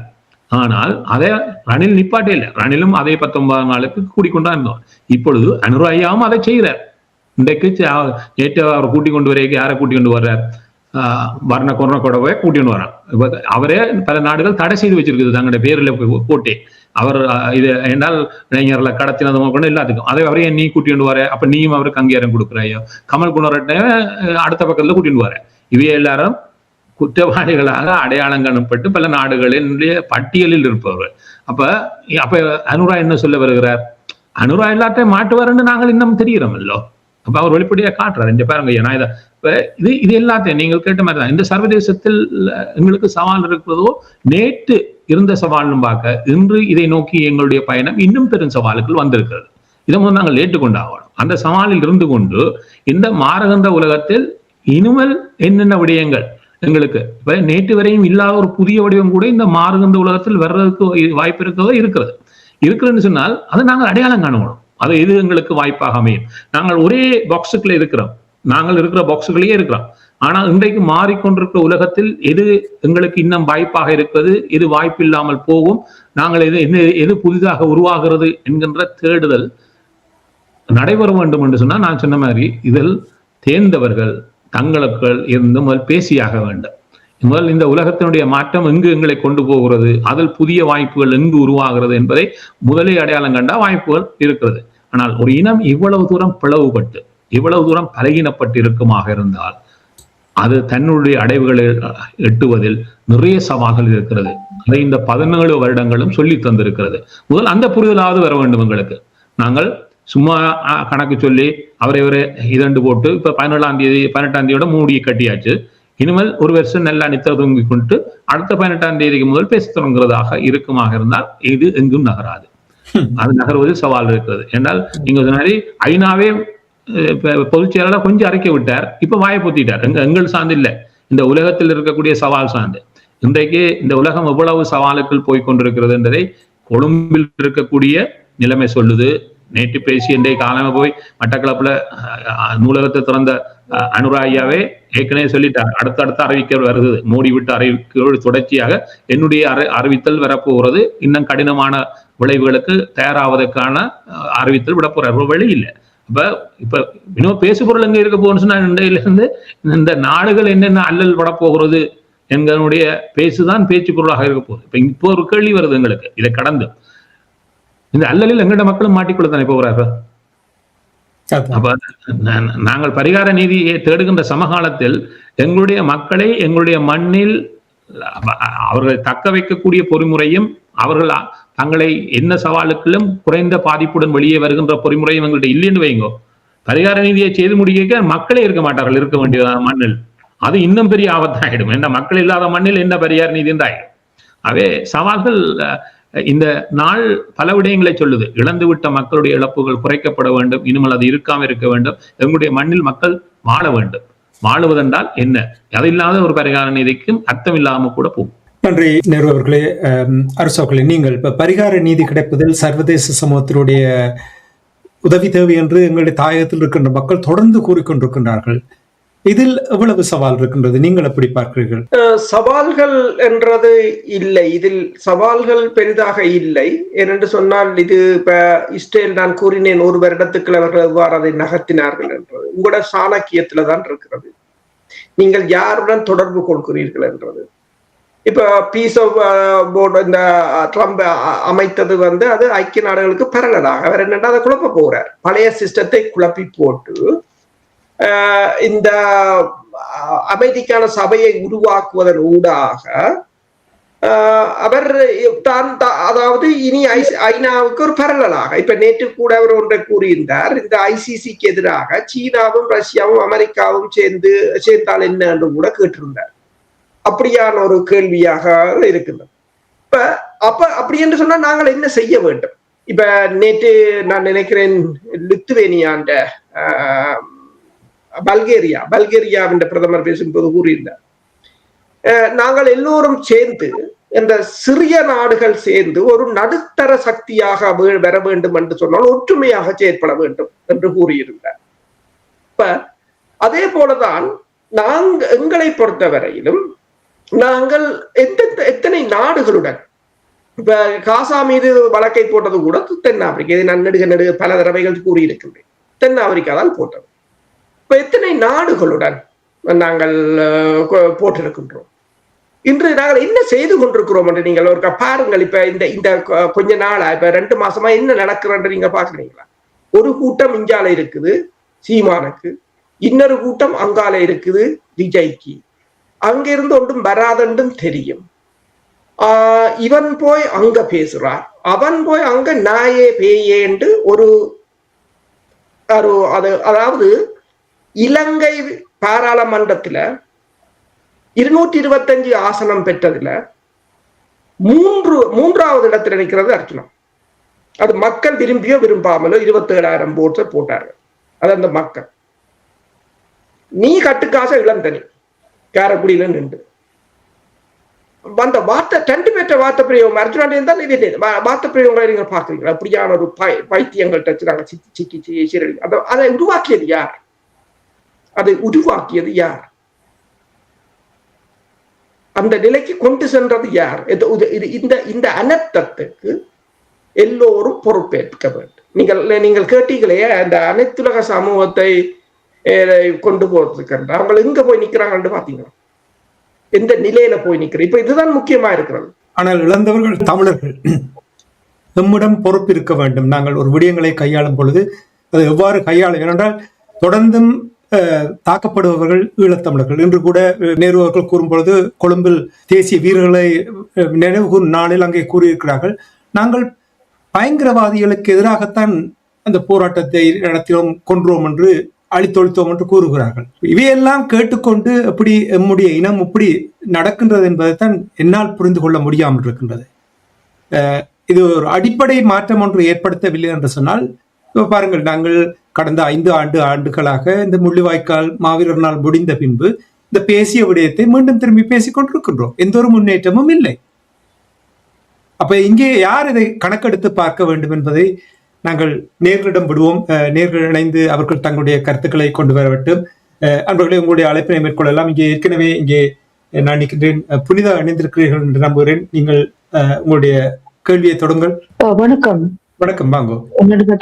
வணக்கம். என்னன்னு கேட்டால், இப்படியே நாங்களுக்கு எங்கட இன அழிப்புக்கு 17 ஆண்டு கடந்துட்டு நாங்கள் ஒவ்வொரு வருஷமும் கூடுறமே ஒழிய அடுத்தபடி நாங்கள் ஒரு தரம் ஏறின மாதிரி எனக்கு தெரியல. ஐநாவை நம்பிக்கொண்டிருக்கிறோம். ஐநாவில எந்த அளவுக்கு எங்களுக்கான சாத்திய நீதி கிடைக்கும்ன்றது எனக்கு தெரியல. எனக்கு அதுல ஐநான்றதுல ஒரு குறியும் நம்பிக்கை இல்லை. அதை கடந்து நாங்கள் வாங்கிக்கிறதுக்கு நாடுகளை வெல்ல வேணும், வெளிநாட்டு தூதுவர்கள் எல்லாரும் சந்திக்கணும், கதைக்கணும்டா அதை யார் செய்கிறது? உனக்கு யார் மணி கட்டுறன்ற நிலைமைதான் இருக்குது. ஆக ஒரு மே மாதம் கூடுறோம், ஒரு கார்த்திகையில கூடுறோம், ஒரு கருப்பு ஜூலை கூடுறோம், அவ்வளவுதான். வணக்கம் செலுத்துறோம், அவ்வளவுதான். இத்தனை ஆயிரம் வந்தினம், லட்சம் வந்தினம் என்று கணக்கு பார்க்கிற மொழிய இந்த 17 ஆண்டு கடந்தும் ஒரு துளி கூட எங்களுக்கான நீதிக்கான எந்த ஒரு கல்லும் நார்த்தப்படவில்லை, எந்த ஒரு வழியும் பிறக்கல. எப்ப இந்த இனத்துக்கான நீதி கிடைக்க போகுது எனக்கு அது தெரியும். அடுத்தது இந்த யாழ்ப்பாணத்துல இந்த கேட்டால் ஒரு என்ன சொல்றது, ஒரு குரலி வித்தக்காரனை நாடாளுமன்றத்துக்கு தெரிவு செய்து அனுப்பி அது பெரும் பிரச்சனை. இன்னைக்கு உள்ளூர்லதான் கடிச்சு கொண்டு தெரிஞ்சது. கடைசி பல்கலைக்கழக மாணவரை என்ன சொல்லியிருக்காருண்டா, கொத்துரொட்டிக்கும் சாராயத்துக்கும் தான் நீங்க போராட்டம் செய்யணும். எவ்வளவு ஒரு கீழ்த்தரமான வேலை. அப்ப இந்த குரலி வித்தக்காரனை என்ன செய்யலாம்னு நீங்க நினைக்கிறீங்க? இப்ப சீமான் இவரை ஒரு நாள் முழுத்து கதைக்க இல்லை, சீமான் இவரை பம்பு கிழித்தது இல்லை, எதுவும் பேசினது இல்லை. இவர் விஜய சந்திக்க போனோம், சந்திச்சுட்டு வந்திருக்கலாம். சீமான் ஏதாவது கேட்டவரா இவரை? இல்ல.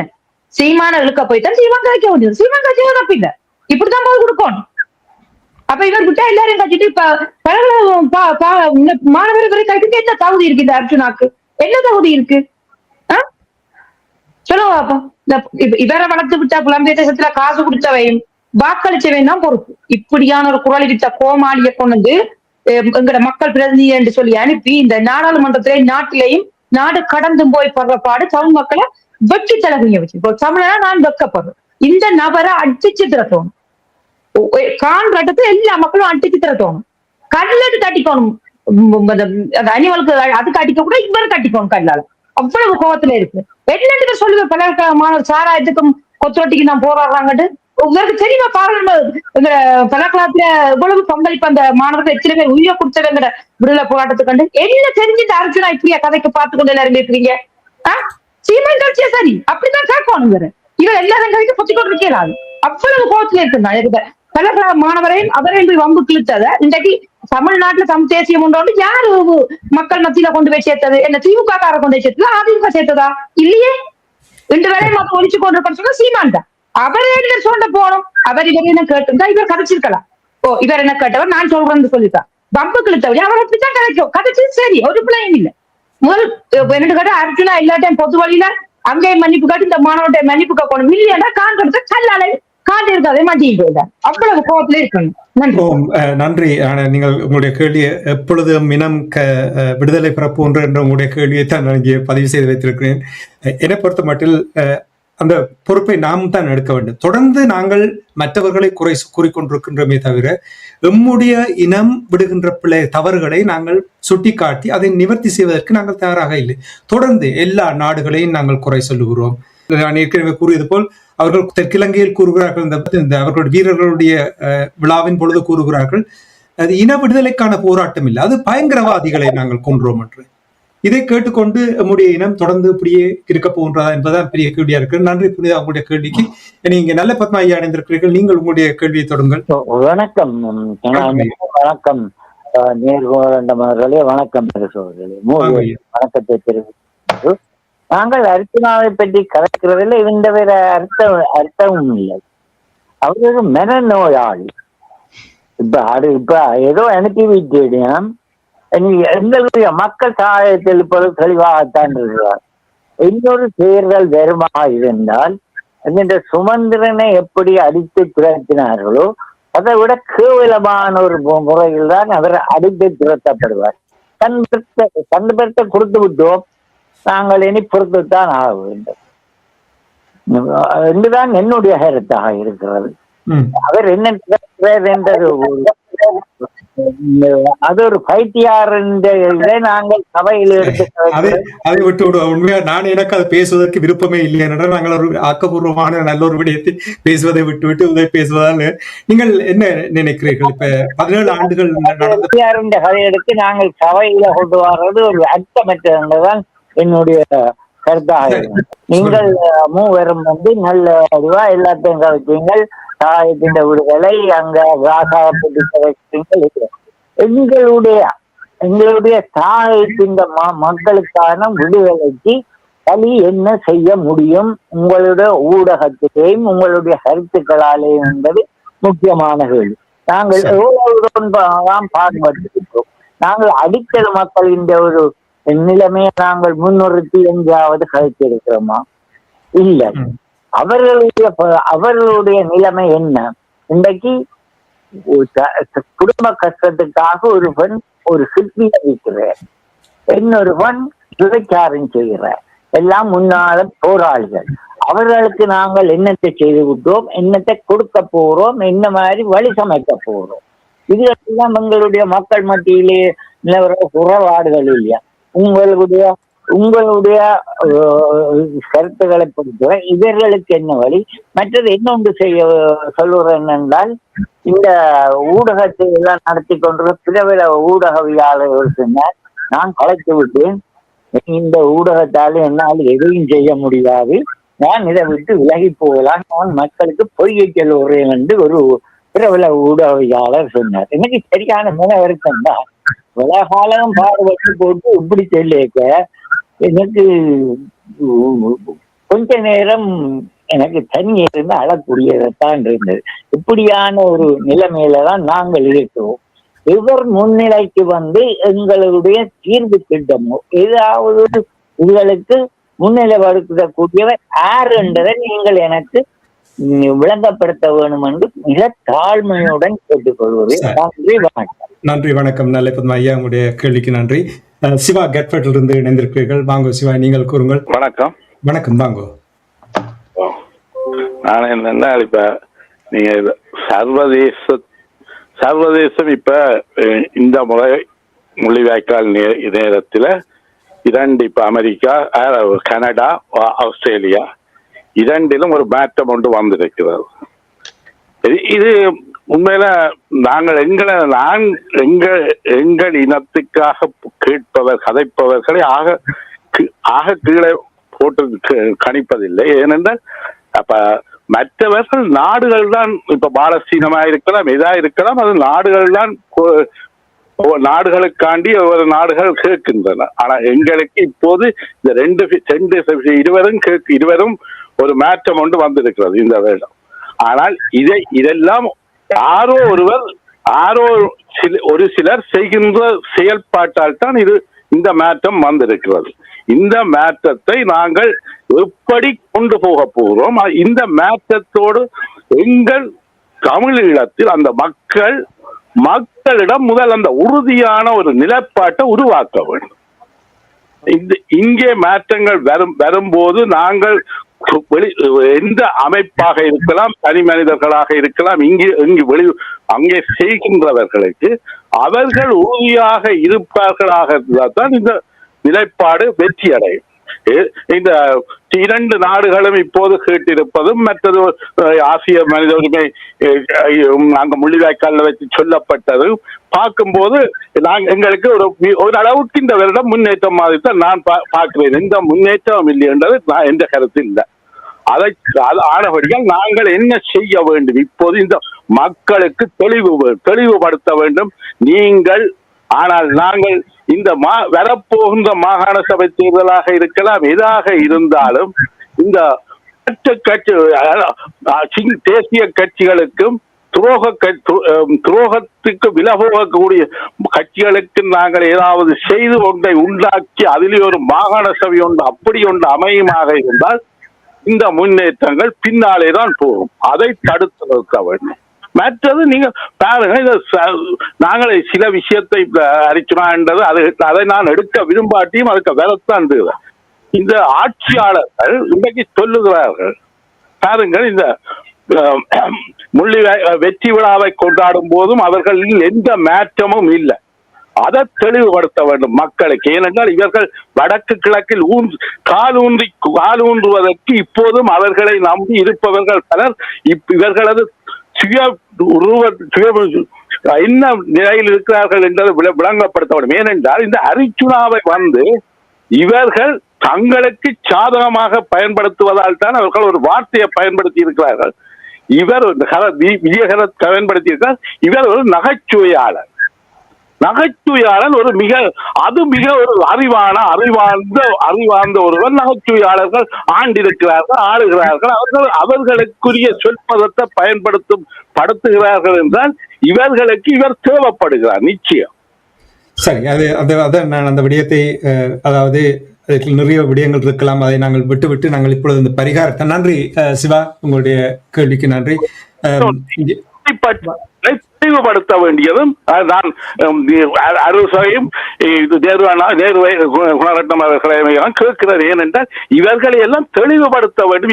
அவர்களின் கைக்கூலிகளாகத்தான் இவர்கள் செயல்படுகிறார்கள். இவர்களுக்கு பிற்புலத்தில் இலங்கை ஆட்சியாளர்களும் இருக்கிறார்கள் என்பது எனது கருத்து. நன்றி.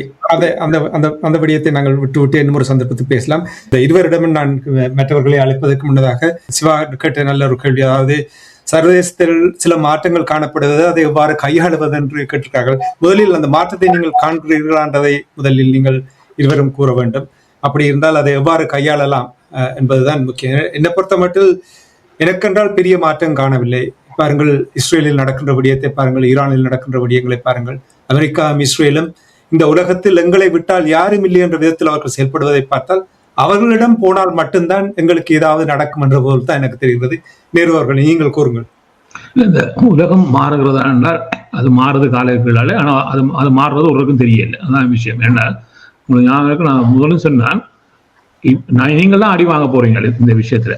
இப்போ 2 மாசத்தை கடந்துட்டுது இந்த ஈரான் சவால். இது நீண்ட கால பிரச்சனை. ஏன்னா நீங்கள் இதை அனுமதிக்கின்ற ஒவ்வொரு நாளும் இதுல இருந்து மீண்டு வருவதற்கான காலம் நீண்டு எடுத்துக் கொள்ள போகிறது. அதை இப்ப எல்லாரும் ஒத்துக்கொண்டுட்டார்கள். இந்த வருஷம் முழுக்க நாங்கள் அடி வாங்கித்தான் நிமிருவோம் உண்டு. சரி, அடி வாங்குற நீங்கள் இதை நிறுத்துறதுக்கு யாராவது குரல் விடுங்கன்னு சொன்னா ஒருத்தரும் குரல் கொடுக்குறாங்க இன்றைக்கு வரை. ஆனா அடி வாங்குறதுக்கு தயாரா இருக்கிறாங்க. எல்லாரும் அடிச்சு நொறுங்கி விழுந்து ஒழும்பி எப்படி விழுந்து ஒழும்போன்னு தெரியாத அளவுக்கு இருக்கிறாங்க. ஆனா வாய் திறக்கிறாங்க இல்ல. அப்ப நீங்க சாயக கூட வாய் திறக்க மாட்டீங்கன்றா அப்ப எப்படா திறக்க போறீங்கன்ற மாதிரி கிடக்குது. இதான் இந்த உலகத்தினுடைய சவால். இப்ப இந்த உலகத்தினுடைய சவாலுக்குள்ள நாங்கள் இப்ப பாருங்க, ஒரு விஷயம் எப்படி வாக்கம் அடைகிறாங்க. இந்த பட்லண்ட விஷயம் இவர்களை கடந்து ஜேவிபி ஆட்சிக்கு வர்றதுக்கு முதல் அது வெளிப்பட்ட விஷயம். இந்த விஷயம் ரணில் லண்டனுக்கு வந்து பிபிசி ஐஐடி ஒரு தொலைக்காட்சியில கேட்கின்ற பொழுது இதே கேள்வி அப்போ அங்க எழுப்பப்படுது. இதை பற்றி என்ற பொழுதும் அப்ப அதுக்கு பதில் சொல்லாம சமாளிச்சுட்டு போனோம். அதுக்கு பிறகுதான் ஜேவிபி ஆட்சிக்கு வரைக்கும் அது சவாலா வருது அவைகளுக்கு. ஏன்னா இந்த ஆய்வு கிடக்குண்டு அதை எடுத்தாங்க, பார்லிமெண்ட்ல வெளியிடுற மாதிரி கொடுத்தாங்க, வாயை பொத்திட்டாங்க. அதுக்கு பிறகு ஏன்னா அதை அவங்க தூக்கினாங்க என்றால் அவங்களுக்கு உள்ளார்ந்த ரீதியாக தங்களுக்கு ஆபத்து இருக்குது என்றதால அதை அப்படியே கிடப்புல போட்டுட்டாங்க. இதை எடுத்துக்கொண்டு ஓடி இருக்கலாம். ஏன்னா அடி வாங்கினது செத்தது பட்டல முழுக்க இவங்கள் தான். ஆனா வாய் திறக்க இல்லை. இன்றைக்கு வரையும் அதை கிடப்பிலேயே போட்டாங்க. இப்ப நீங்கள் பட்டலண்டையில பயங்கரவாதின்னு தானே அவங்களை அடிச்சு கொண்டவங்க. இன்னைக்கு அவங்களை கூட்டி கொண்டு வந்து வச்சு தமிழர்களை பயங்கரவாதி என்று சொல்றதுக்கு ஜேவிபி மாறி இருக்குது. தான் அடி வாங்கி பயங்கரவாதியை அடி வாங்கி செத்தது எல்லாத்தையும் தூக்கி எடுத்து பேசவே தயாராக இல்லை. பிறகு இங்க விசாரணைக்கு போறது ஏன் செய்யவில்லை? இன்றைக்கு தன்னை தொடர்ந்து தக்க வைக்கணும் என்றா இந்த மாற்றத்தை தான் செய்துதான் ஆக வேண்டும் என்பதில் அவன் தெளிவா இருக்கிறான். இவன் என்ன செய்து கொண்டிருக்கிறான், இவன் என்னதுக்கெல்லாம் தன்னை மாற்றிக் கொண்டிருக்கிறான் என்ற தெளிவில்லாமல் இருப்பது தமிழர்கள். அப்ப தமிழர்களிடம் அந்த தெளிவை உருவாக்குவதில் இருக்கக்கூடிய சவாலுக்கு காரணம் என்று சொன்னால் நாங்கள் சிதைஞ்சு போயிருக்கிறோம். அப்ப ஒரு இடத்துல சிதைவு வருகின்ற பொழுது என்ன நடக்குது? இன்றைக்கு லேபர் பார்ட்டியும் கன்சர்வேட்டிவ் பார்ட்டியும் சிதைஞ்சு போயிருக்கிறதுல இடையில இருந்த ரிஃபார்ம் யூகே திடீரென இங்கே வந்து நிக்குது. இதுதான் எல்லா நாட்டிலும் நடக்குது. ஒருவன் பலகீனமானவர்கள் முன்னுக்கு நிற்கிறவர் பலகீனம் அடைஞ்சால் இடையில ஒருவன் பிச்சு கொண்டு மேல வருவான். அவன் எவ்வளவு ஆபத்தானவன் என்று கூட நாங்கள் புரிய மாட்டோம். இப்ப இதே நிலைக்குள்ளதான் நாங்க இருக்கிறோம். ஏனென்றால் நாங்கள் ஒரு வெஹிக்கிள் நாங்கள் ஜேவிபி என்பிபி என்ற இதுக்கு பின்னால் போனவர்களுக்கு நின்று நிதானித்து என்ன நடைபெறுகிறது. ஆனா அது தெரியல புரியும். ஏன்னு சொன்னால் இப்ப அடுத்து வரக்கூடிய சவால்கள் அடுத்த வாரங்களில் தொடர்ச்சியாக இலங்கையில விரியக்கூடிய இந்த அவலங்கள். ஏனென்றால் இலங்கை என்ற பணவீக்கம் ஒரு மாசத்திலேயே 2% இருந்து 5% போட்டு அவ்வளவு அதிகரிப்பு பெரிதாக இந்த நாள்ல வெளிப்படையில்லை. அப்ப இந்த சவாலுக்குள்ள போயேக்க இவர்கள் யார் என்ற கேள்வி வேறு வடிவத்தில் வரும். ஆனால் இவை எல்லாத்தையும் வைத்துக்கொண்டு இப்ப சிவாகட்டுகள் எங்களோட மக்களை நாங்கள் நிலைப்படுத்த முடியுமா, தெளிவுபடுத்த முடியுமா? தெளிவுபடுத்தல் என்பது இலகுவானது இல்லை. அதை சொல்லிக் கொடுக்கின்ற பொழுது அவர்கள் அதை கிரகிக்க வேண்டும். கிரகித்து அவர்கள் அதுக்கு நீங்கள் இன்னொன்று பத்மநாதம் ஐயா சொன்ன மாதிரி எங்களுடைய மக்களில் பலர் சவாலுக்குள் இருக்கிறார்கள், வாழ்வியல் சவாலுக்குள் இருக்கிறார்கள். அவர்களுக்கு நிரந்தர வேலைகள் சவால் இருக்கிறது, ஊதியம் சவாலா இருக்கிறது, அதை கடந்து தங்களுடைய வாழ்க்கையை நிலைநிறுத்துவது சவால் இருக்கிறது. இதற்காக ஒரு சேர்ந்து போன்ற சமூகம் இருக்கிறது. இதை எங்கு நிலைப்படுத்துவது என்றால் அவர்கள் சரியாக நிலைப்படுத்தப்படவில்லை என்று சொன்னால் எங்களுடைய மண்ணில் மக்களை தக்க வைப்பது சவால் இருக்கிறது. ஏனென்றால் இலங்கையில் உயர்கல்விக்கு போவர்கள் பெரும்பான்மையானவர்கள் பல்கலைக்கழகத்துக்கு கூட தப்பி ஓடுகிறார்கள் நாட்டை விட்டு எல்லா இனத்திலும் என்றதே அங்கே ஒரு தகவல் இருக்கிறது. அதை நிறுத்துவதற்கு இவர்களால் 2 வருஷமா கூட முடியல. இப்படி இருந்தால் அதே வெளி விஷயத்தை நம்மவர்களும் செய்தால் வெறித்தோடுகின்ற மண்ணில் நாங்கள் இந்த பரிகாரம் செய்ய வேண்டது ஒன்று சொன்னேன். ஆகவே ஒரு விஷயம் இருக்குது, இந்த மாறுகின்ற உலகத்துல புதிய பொறிமுறைகளை நாங்கள் அடையாளம் காண வேண்டும். ஆனால் இந்த உலகத்தில் எதுவும் பெரிதாக மாறிவிட்டதா என்று சொன்னால் உடனடியாக இல்லை. இது இந்த மாற்றம் இங்க வந்து சேரும் என்றதே தெரியாது. அது எவ்வளவு காலத்தை எடுக்கும் என்பதும் தெரியாது. அது ஒரு பெரிய ஒரு பரப்பு, அதுக்குள்ள வேண்டாம். ஆனால் தமிழர்கள் தங்களை நிலைநிறுத்தி போவதுன்னு சொன்னால் காலத்துக்கு ஏற்ற மாற்றத்தை பாடணும். நாங்கள் எவ்வளவு சறுக்கி இருக்கிறோம்னு சொல்றேன். தமிழ்நாடு என்பது எங்களுக்கு புதுசா இல்லை. தமிழ்நாடு எலெக்ஷன்ல அதாவது அரசியலுக்குள்ள நாங்கள் தலையிடக்கூடாது, அதில் எந்த ஒரு கருத்தையும் சொல்லக்கூடாது என்பது விடுதலை புலிகளுடைய நிலப்பாடு. இதுல நான் அங்கமா இருந்தபடியே அடிச்சு சொல்றேன். எனக்கு இது எல்லாத்தையும் பார்த்த பெரிய அவமானமா இருக்குது. ஒரு சமூகமாக நாங்கள் இதுக்குள்ள ஒரு கூத்தடிக்கிறது இது என்றால் இதுதான் என்றொன்று புதிய இது எண்ணப்படுகிறது. நாங்கள் ஒரு நாள் எம்ஜிஆரை கூட அரைக்க விட்டவர்கள் இல்லை வெளிப்படையாக. ஏனென்றால் நாங்கள் எல்லாரையும் அந்த என்றால் எங்களுடைய உறவு தமிழ்நாட்டில் இருக்கக்கூடிய மக்களுக்கும் ஈழத்தமிழ் மக்களுக்குமான உறவு தான். அரசியல் கட்சிகளுக்குள்ள போனோம் என்று சொன்னா சிதைச்சிடுவாங்க நாங்களே. அதுக்குள்ள நாங்கள் ஒரு நாளும் போகக்கூடாது. அது அவர்களுடைய அந்த மக்கள் தீர்மானிக்க வேண்டிய விடயம். அந்த இதுக்குள்ள நாங்கள் போய் கருத்து சொல்லுவோம், அதுக்குள்ள நாங்கள் பலியாக்கப்படுவதற்கு அனுமதிப்பதோ மிக மோசமான நிலைப்பாடு. இது இது இது அடிப்படைகள். இந்த அடிப்படைகளை ஒரு நாளும் மீறுவதற்கு யாரையும் அனுமதியாதீர்கள். இங்குதான் சவால் இருக்கு. ஆரண்டதை விட்டுருவோம். நாங்கள் தமிழ்நாட்டினுடைய அரசியல் கருத்து சொல்வதற்கு நாங்கள் ஒரு நாளும் அது எங்களுக்கான விடயம் அல்ல. அதே போன்று எங்களுடைய அரசியலில் அவர்கள் கருத்து சொல்ல முடியாது. நாங்கள் உரிமைகளுக்காக குரல் கொடுப்போம். தமிழ்நாட்டில் இருக்கக்கூடிய உறவுகளுக்கான உரிமைகளுக்காக கொடுப்போம். எங்களுடைய உரிமைகளுக்காக அவர்கள் கொடுக்கணும். அது தமிழக மக்களாக கொடுக்க வேண்டும். இந்த அரசியல் கட்சி பிரிவினைக்குள்ள போகக்கூடாது. நாங்கள் எல்லாரையும் எல்லா காலத்திலையும் பயன்படுத்தி இருக்கிறோம். இது இவ்வாறு தான் நாங்கள் நடந்திருக்கோம்னு சொன்னா நாங்கள் ஒருவரிடம் சேர்ந்து விட்டோம்னா மற்றவங்க போயிடாது. அதை அரசியல் காட்சிகளுடைய பிளவுக்கு போயிடுவோம். அதை ஒரு நாளும் தேசிய தலைமை அனுபவத்தில் இன்றைய தேசிய தலைமை என்ற பெயரை வச்சுக்கொண்டு எல்லா குத்தும் அடிக்கிறோம். அது அவருடைய பின்பற்றல் போல ஆகிவிடுகிறது. அவை இதனால் தான் சொல்லுகிறேன், எங்களுடைய உறவுகளுக்கு ஒரு தெளிவு வேண்டும். எல்லா விடயங்களிலும் இதை எவ்வாறு கை கொள்வது, இதில் எவ்வாறு நாங்கள் விதிமீறி போகக்கூடாது, அது எவ்வளவு ஆபத்தை ஒரு இனமாக எங்களிடம் கொண்டு வந்து சொல்லும். இந்த இடத்தில் தான் எங்களை பார்ப்பவர்கள் ஒரு இருவருக்குள் பார்க்கின்ற பொழுது வரக்கூடிய எங்கள் சார்ந்த சிதைவு எல்லாருக்கும் பொதுவானது. எல்லாரும் தான் அதை அனுபவிக்கணும் நாளைக்கு இவ்வாறான சிதைவுகளுக்கு. அப்ப அதுக்கு நாங்கள் என்ன, இன்றைக்கு எங்களுக்கு இருக்கக்கூடிய சவாலே இந்த சோசியல் மீடியான்ற குப்பைகள் நிறைய கொட்டி கிடக்கிறது. இந்த குப்பைகள் எல்லாம் என்ன செய்வார்கள், இதை வைத்துக் கொண்டு காசு உழைப்பதற்கு அவர்கள் ஓடுவார்கள். நாங்கள் அதில் பலியாகி போனவர்களாக மாறிவிடுவோம். அதனால் தான் சொல்லுகிறேன், இனத்தில் ஒரு ஒழுங்கமைப்பு இருக்க வேண்டும், ஒரு ஒருமைப்பாடு இருக்க வேண்டும். இந்த சிதைவுகள் எங்களுக்கு ஆபத்தானவை. ஏன்னா இந்த சிதைவுகள் என்ன செய்யும் சொன்னால் பரிகார நீதியில் கூட நிறைய பாதிப்பை கொண்டு வரும். பேரல் சொன்ன மாதிரி தான். இப்ப இதை வச்சுக்கொண்டு தான் காட்டுவாங்க, பாருங்கோ இவர் இப்படி கரைக்கிறார், இப்படி நிக்கிறோம்ன்றது எங்களுடைய பலகீனங்களில் எதிரி பயணிப்பான். தேசிய தலைமை என்ன சொன்னார், எதிரிகளுடைய பலகீனத்தில் நாங்கள் பயணித்தா தான் முன்னேற முடியும் என்று. எதிரியை மாட்டி பாருங்கள், அவன் என்ன செய்வான், எங்களுடைய பலகீனத்தில் பயணிக்க பார்ப்பான். அந்த பலகீனத்தை நாங்கள் அதிகமாக கொண்டிருந்தால் பாதிப்பு சர்வதேச ரீதியாக எங்களுக்கு தான். இப்ப கனடாவிலேயே சொல்றேன், அரசியல் மட்டங்களில் என்ன சொல்றாரு தெரியுமோ, தமிழர்கள் 5ஆக பிரிந்திருக்கிறார்கள், இவர்களை நாங்கள் பயன்படுத்தி விட்டு எதையும் கொடுக்க தேவையில்லை என்ற ஒரு பேச்சு அரசியல் மட்டங்களில் இருக்கிறது. ஏனென்றால் அனைவருக்கும் நாங்கள் 5ஆக பிரிந்திருக்கிறோம் என்பது தெரிகிறது இப்பொழுது. இது ஆரோக்கியமானது அல்ல. இந்த விடயத்தை நாங்கள் எல்லா நாடுகளிலும் செய்ய பார்க்கிறோம். நாங்கள் எப்பொழுதும் 5 துண்டுகளாக இருக்க பார்க்கிறோம். இது ஆபத்தானது. இதை முதல் தமிழர்களாக நாங்கள் புரிந்து கொள்ள வேண்டும். இந்த மாறுகின்ற உலகத்தில் ஒன்று சேர்ந்திருப்பது வலுநிலை. அது மாற்றங்களுக்கான வழிகளை புதிதாக திறந்து தரும். நன்றி நேர்வர்களே. அரசர்களே, நீங்கள் நல்லபத்மா ஐயா நீ புனிதா கேட்டது போல் எப்பொழுது நம்முடைய இனத்துக்கு விடுதலை என்று எத்தனையோ தடவைகள் எத்தனையோ பேர் கேட்டார்கள். சர்வதேசத்தில் தங்கி இருக்கின்றோம் என்றுகிறார்கள். நல்லபத்மா ஐயா கூறினார், விடுதலைக்காக தங்களை அர்ப்பணித்தவர்கள் அங்கே நிற்கதியாக நிற்கிறார்கள். எப்படி இங்கிருந்து நகர்வது? முதலில் நாங்கள் எங்களை நம்ப வேண்டும். நாங்கள் மற்ற நாடுகள் உதவிக்குத்தான் வருவார்கள். நான் முதலும் கூறியிருந்தேன், நாங்கள்தான் போராட வேண்டும். அதுவும் மண்ணில் ஜேவிபியை திருப்ப நான் கூறுவது ஒன்றுதான். அவர்கள் இந்தியாவுக்கு ஓடினார்கள், வெளிநாடுகளுக்கு ஓடினார்கள், ஆனால் மீண்டும் மண்ணுக்கு போனார்கள். அந்த மண்ணில் இருப்பவர்கள் தான் போராட முடியும்.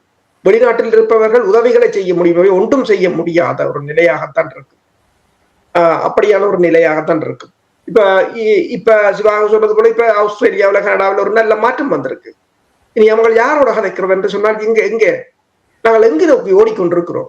சரி, இந்த உளவு சக்தியையும் இப்ப நேருவர் இதைத்தான் நான் அடிக்கடி கூறிக்கொண்டு வருகிறேன். தமிழக தேர்தலுக்கும் தமிழக அரசியலுக்கும் தலையிட்டது மிகப்பெரிய துரோகமும் தவறும். அதை முதல் செய்தவர்களே புலம்பெயர் தேசத்து மக்கள். பிழை யார் செய்தாலும் பிழைதான். அது விடுதலை புலிகள் அவர்கள் எம்ஜிஆர் தான் காசு வாங்கினா கூடி எம்ஜிஆருக்காக பிரச்சாரம் செய்யவில்லை. அதுதான் முக்கியமான ஒன்று. அது அந்த மக்களின் இனத்தோட அந்த மக்களின் வேலை அது மக்களுக்கு தான் தெரியும். இந்த கட்சி என்ன செய்யறது உங்களுக்கு இங்க இருந்து பாக்குறவங்களுக்கு ஒன்றும் தெரியாது, அவங்களுக்கு தான் தெரியும். அது அவங்களோட முடிவு. எப்பவும் மக்கள்கிட்ட ஆணையை நீங்க மதியுங்கள். முதலாவது டிசிப்ளின் முக்கியம். டிசிப்ளின்ன்றது முதலாவது முக்கியம். அதுதான் எந்த விடுதலை புலிகளை பாருங்கள், 2ஆம் நிலை தலைவரை கூடி வெளியில போன்றுவாங்க. டிசிப்ளின் இல்லாம ஒன்று நடத்த முடியாது. முதலாவது மக்கள் ஆணையை மதிக்க கற்றுக்கொள்ளுங்கள். அடுத்ததாக ஒவ்வொரு நாட்டின் இறமையை நீங்கள் மதியுங்கள். எங்களுக்கு நாங்கள் இறமையை என்று கேட்கும் போது மற்ற நாடுகளின் இறமையை நீங்கள் மதியுங்கள். அங்க போய் ஆட்சியை மாத்திரம், ஆட்டுக்குட்டியை மாத்திரம் என்றதெல்லாம் விட்டுட்டு உங்களுக்கு கொண்டு ஒரு அமைப்பை கட்டியமை. இப்ப என்ன நடந்தது யோசிச்சு பாருங்கள். அங்க ஆட்சியை மாத்திரம், ஆட்டுக்குட்டியை மாத்திரம் என்று உங்களுக்கு ஒரு அமைப்பை கட்டி முடிக்காம செய்திருக்கிறாங்க. இப்ப விளங்குத 16 வருஷமாக அப்படி.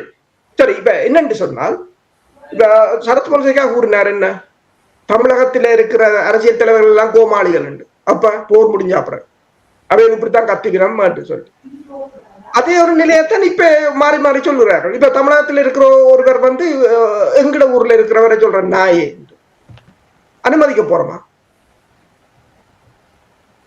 எங்களுக்குள்ள பிரச்சனையை நாங்கள் தீர்த்துக் கொள்வோம்.